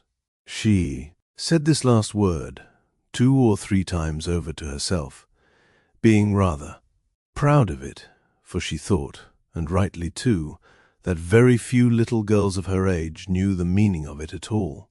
However, jurymen would have done just as well. The 12 jurors were all writing very busily on slates. "What are they doing?" Alice whispered to the Griffon. "They can't have anything to put down yet. Before the trial's begun, they're putting down their names," the Griffin whispered in reply, "for fear they should forget them before the end of the trial." "Stupid things," Alice began in a loud, indignant voice, but she stopped hastily, for the White Rabbit cried out, "Silence in the court," and the king put on his spectacles and looked anxiously round to make out who was talking. Alice could see, as well as if she were looking over their shoulders, that all the jurors were writing down stupid things on their slates, and she could even make out that one of them didn't know how to spell stupid, and that he had to ask his neighbor to tell him. "A nice muddle their slates'll be in before the trial's over," thought Alice. One of the jurors had a pencil that squeaked. This, of course, Alice could not stand, and she went round the court and got behind him, and very soon found an opportunity of taking it away. She did it so quickly that the poor little juror, it was Bill, the lizard, could not make out at all what had become of it. So, after hunting all about for it, he was obliged to write with one finger for the rest of the day, and this was of very little use, as it left no mark on the slate. "Herald, read the accusation," said the king. On this, the White Rabbit blew 3 blasts on the trumpet, and then unrolled the parchment scroll and read as follows: "The Queen of Hearts, she made some tarts, all on a summer day. The Knave of Hearts, he stole those tarts, and took them quite away." "Consider your verdict," the king said to the jury. "Not yet, not yet," the rabbit hastily interrupted. "There's a great deal to come before that." "Call the first witness," said the king, and the White Rabbit blew 3 blasts on the trumpet and called out, "First witness." The first witness was the Hatter. He came in with a teacup in one hand and a piece of bread and butter in the other. "I beg pardon, your Majesty," he began, "for bringing these in, but I hadn't quite finished my tea when I was sent for." "You ought to have finished," said the king. "When did you begin?" The Hatter looked at the March Hare, who had followed him into the court, arm in arm with the Dormouse. 14th of March, I think it was, he said. 15th, said the March Hare. 16th, added the Dormouse. "Write that down," the king said to the jury, and the jury eagerly wrote down all 3 dates on their slates, and then added them up, and reduced the answer to shillings and pence. "Take off your hat," the king said to the Hatter. "It isn't mine," said the Hatter. "Stolen," the king exclaimed, turning to the jury, who instantly made a memorandum of the fact. "I keep them to sell," the Hatter added as an explanation. "I've none of my own. I'm a Hatter." Here the Queen put on her spectacles and began staring at the Hatter, who turned pale and fidgeted. "Give your evidence," said the king, "and don't be nervous, or I'll have you executed on the spot." This did not seem to encourage the witness at all.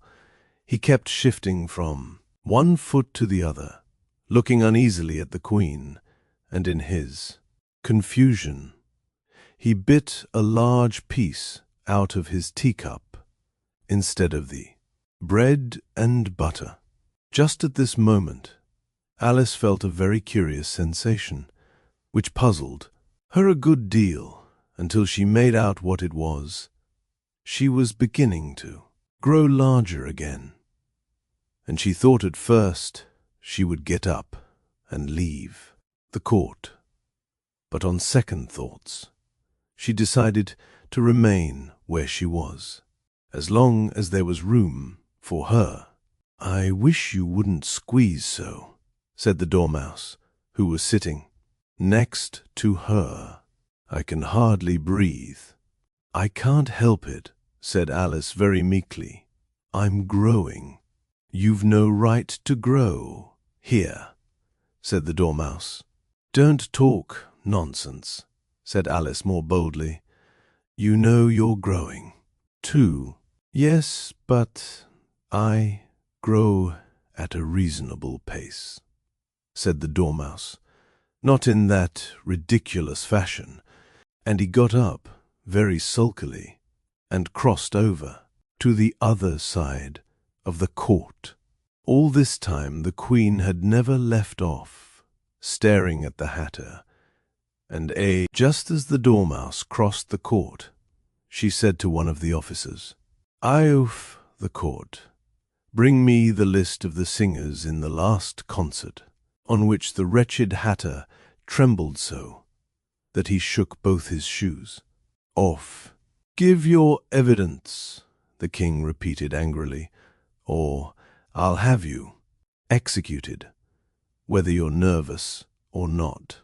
"I'm a poor man, Your Majesty," the Hatter began, in a trembling voice, "and I hadn't begun my tea, not above a week or so, and what with the bread and butter getting so thin, and the twinkling of the tea." "The twinkling of the what?" said the King. "It began with the tea," the Hatter replied. "Of course, twinkling begins with a T," said the King sharply. "Do you, I take me for a dunce? Go on." "I'm a poor man," the Hatter went on, "and most things twinkled after that. Only the March Hare said."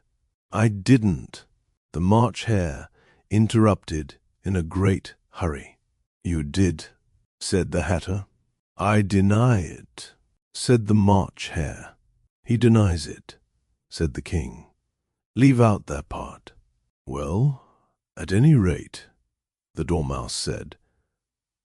The Hatter went on, looking anxiously round to see if he would deny it too.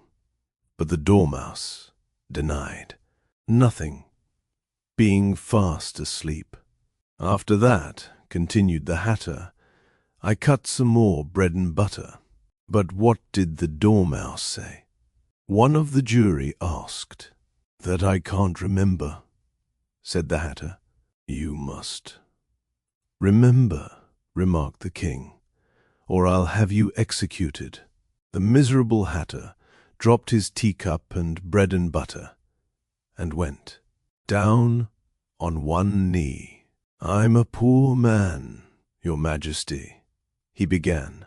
"You're a very poor speaker," said the King. Here one of the guinea pigs cheered, and was immediately suppressed by the officers of the court. As that is rather a hard word, I will just explain to you how it was done. They had a large canvas bag, which tied up at the mouth with strings. Into this they slipped the guinea pig, head first, and then sat upon it. "I'm glad I've seen that done," thought Alice. "I've so often read in the newspapers, at the end of trials, there was some attempts at applause which was immediately suppressed by the officers of the court, and I never understood what it meant till now. If that's all you know about it, you may stand down, continued the king.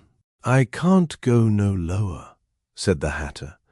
I'm on the floor, as it is. Then you may sit down, the king replied. Here the other guinea pig cheered and was suppressed.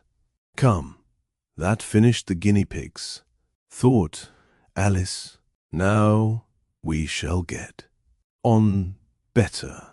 I'd rather finish my tea, said the hatter, with an anxious look at the queen, who was reading the list of singers. You may go, said the king, and the hatter hurriedly left the court, without even waiting to put his shoes on, and just take his head off outside. The queen added to one of the officers, but the hatter was out of sight before the officer could get to the door. Call the next witness, said the king. The next witness was the duchess's cook. She carried the pepper box in her hand, and Alice guessed who it was, even before she got into the court. By the way, the people near the door began sneezing all at once. Give your evidence, said the king. Shan't, said the cook. The king looked anxiously at the White Rabbit, who said in a low voice, Your Majesty must cross-examine this witness. Well, if I must, I must, the king said, with a melancholy air, and after folding his arms and frowning at the cook till his eyes were nearly out of sight, he said in a deep voice, What are tarts made of? Pepper, mostly, said the cook. Treacle, said a sleepy voice behind her. Collar that dormouse, the queen shrieked out. Behead that dormouse. Turn that dormouse out of court. Suppress him. Pinch him. Off with his whiskers. For some minutes, the whole court was in confusion, getting the dormouse turned out, and by the time they had settled down again, the cook had disappeared. Never mind, said the king, with an air of great relief. Call the next witness. And he added in an undertone to the queen, Really, my dear, you must cross-examine the next witness. It quite makes my forehead ache. Alice watched the White Rabbit as he fumbled over the list, feeling very curious to see what the next witness would be like, for they haven't got much evidence yet, she said to herself. Imagine her surprise when the White Rabbit read out, at the top of his shrill little voice, the name Alice. Chapter 12. Alice's Evidence. Here, cried Alice, quite forgetting in the flurry of the moment how large she had grown in the last few minutes, and she jumped up in such a hurry that she tipped over the jury box, with the edge of her skirt upsetting all the jurymen on to the heads of the crowd below, and there they lay sprawling about, reminding her very much of a globe of goldfish she had accidentally upset the week before. Oh, I beg your pardon, she exclaimed in a tone of great dismay, and began picking them up again as quickly as she could, for the accident of the goldfish kept running in her head, and she had a vague sort of idea that they must be collected at once and put back into the jury box, or they would die. The trial cannot proceed, said the king in a very grave voice, until all the jurymen are back in their proper places. All, he repeated, with great emphasis, looking hard at Alice as he said so. Alice looked at the jury box and saw that, in her haste, she had put the lizard in head downwards, and the poor little thing was waving its tail about in a melancholy way, being quite unable to move. She soon got it out again and put it right.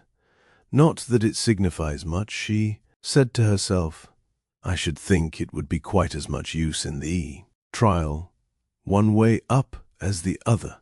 As soon as the jury had a little recovered from the shock of being upset, and their slates and pencils had been found and handed back to them, they set to work very diligently to write out a history of the accident, all except the lizard, who seemed too much overcome to do anything but sit with its mouth open, gazing up into the roof of the court.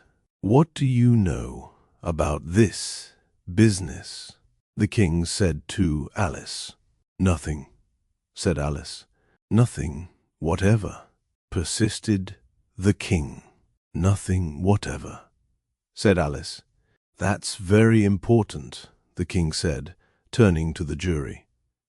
They were just beginning to write this down on their slates, when the White Rabbit interrupted.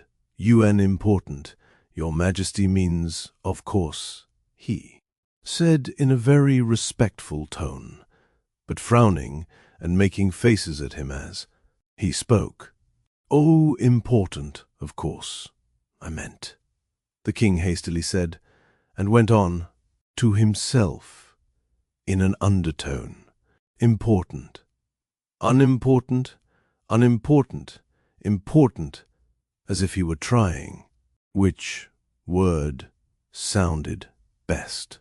Some of the jury wrote it down important, and some unimportant. Alice could see this, as she was near enough to look over their slates. But it doesn't matter a bit, she thought to herself. At this moment, the king, who had been for some time busily writing in his note-book, cackled out silence, and read out from his book, Rule 42. All persons more than a mile high to leave the court. Everybody looked at Alice. I'm not a mile high, said Alice. You are, said the king. Nearly 2 miles high, added the queen. Well, I shan't go, at any rate, said Alice. Besides, that's not a regular rule. You invented it just now. It's the oldest rule in the book, said the king. Then it ought to be number 1, said Alice. The king turned pale and shut his notebook hastily. Consider your verdict, he said to the jury, in a low, trembling voice. There's more evidence to come yet. Please, Your Majesty, said the White Rabbit, jumping up in a great hurry. This paper has just been picked up. What's in it? Said the Queen. I haven't opened it yet, said the White Rabbit, but it seems to be a letter written by the prisoner to somebody. It must have been that, said the king, unless it was written to nobody, which isn't usual, you know. Who is it directed to? Said one of the jurymen.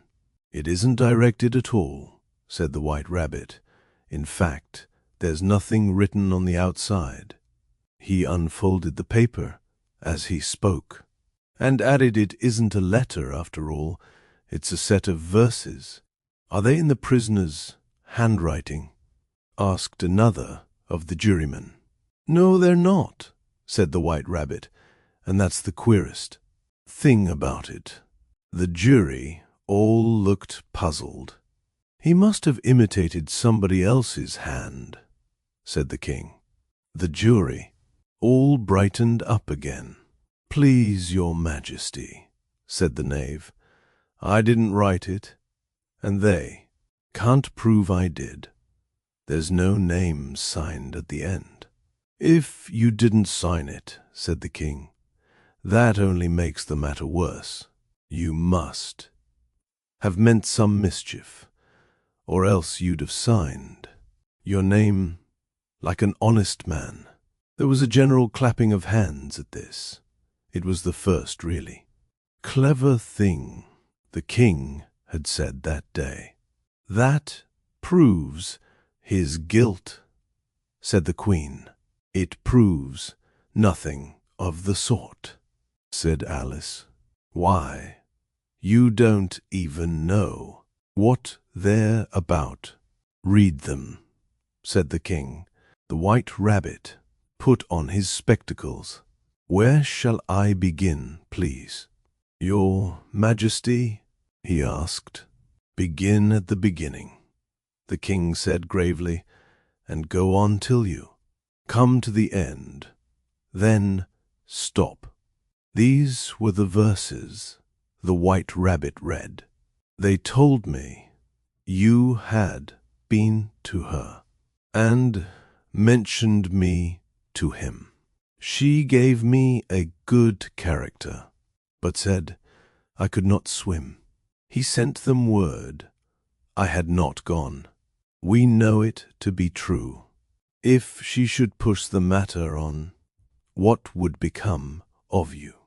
I gave her 1. They gave him 2. You gave us 3 or more. They all returned from him to you, though they were mine before. If I or she should chance to be involved in this affair, he trusts to you to set them free, exactly as we were. My notion was that you had been, before she had this fit, an obstacle that came between him and ourselves and it. Don't let him know she liked them best, for this must ever be a secret kept from all the rest, between yourself and me. That's the most important piece of evidence we've heard yet, said the king, rubbing his hands. So now let the jury. If any one of them can explain it, said Alice. She had grown so large in the last few minutes that she wasn't a bit afraid of interrupting him. I'll give him 6pence. I don't believe there's an atom of meaning in it. The jury all wrote down on their slates. She doesn't believe there's an atom of meaning in it, but none of them attempted to explain the paper. If there's no meaning in it, said the king, that saves a world of trouble, you know, as we needn't try to find any. And yet, I don't know, he went on, spreading out the verses on his knee and looking at them with one eye. I seem to see some meaning in them. After all said, I could not swim. You can't swim, can you? He added, turning to the knave. The knave shook his head sadly. Do I look like it? He said, which he certainly did not, being made entirely of cardboard. All right so far, said the king, and he went on muttering over the verses to himself. We know it to be true. That's the jury, of course. I gave her 1. They gave him 2. Why, that must be what he did with the tarts, you know. But it goes on. They all returned from him to you, said Alice. Why, there they are, said the king triumphantly, pointing to the tarts on the table. Nothing can be clearer than that. Then again, before she had this fit, you never had fits, my dear. I think, he said to the queen. Never, said the queen furiously. throwing an inkstand at the lizard. As she spoke, the unfortunate little Bill had left off writing on his slate with one finger, as he found it made no mark, but he now hastily began again, using the ink that was trickling down his face as long as it lasted. Then the words, "Don't fit, you," said the king, looking round the court with a smile. There was a dead silence. "It's a pun," the king added in an offended tone, and everybody laughed. "Let the jury consider their verdict," the king said. For about the 20th time that day. "No, no," said the queen. "Sentence first, verdict afterwards. Stuff and nonsense," said Alice loudly. "The idea of having the sentence first." "Hold your tongue," said the queen, turning purple. "I won't," said Alice. "Off with her head," the queen shouted at the top of her voice. Nobody moved. "Who cares for you?" said Alice. She had grown to her full size by this time. "You're nothing but a pack of cards." At this, the whole pack rose up into the air and came flying down upon her. She gave a little scream, half of fright and half of anger, and tried to beat them off, and found herself lying on the bank with her head in the lap of her sister, who was gently brushing away some dead leaves that had fluttered down from the trees upon her face. "Wake up, Alice dear," said her sister. "Why, what a long sleep you've had." "Oh, I've had such a curious dream," said Alice. And she told her sister, as well as she could remember them, all these strange adventures of hers that you have just been reading about. And when she had finished, her sister kissed her and said, "It was a curious dream, dear." "Certainly, but now run in to your tea. It's getting late, so." Alice got up and ran off, thinking while she ran, as well she might, what a wonderful dream it had been. But her sister sat still just as she left her, leaning her head on her hand, watching the setting sun, and wasn't thinking of little Alice and all her wonderful adventures, till she too began dreaming after a fashion. And this was her dream. First, she dreamed of little Alice herself, and once again the tiny hands were clasped upon her knee, and the bright, eager eyes were looking up into hers. She could hear the very tones of her voice, and see that queer little toss of her head to keep back the wandering hair. That would always get into her eyes, and still as she listened, or seemed to listen, the whole place around her became alive with the strange creatures of her little sister's dream. The long grass rustled at her feet as the white rabbit hurried by. Frightened mouse splashed his way through the neighboring pool. She could hear the rattle of the teacups as the March Hare and his friends shared their never-ending meal, and the shrill voice of the Queen ordering off her unfortunate guests to execution.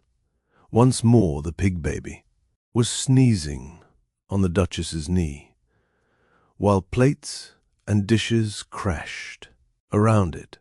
Once more the shriek of the griffon, the squeaking of the lizard's slate pencil, and the choking of the suppressed guinea pigs filled the air, mixed up with the distant sobs of the miserable mock turtle.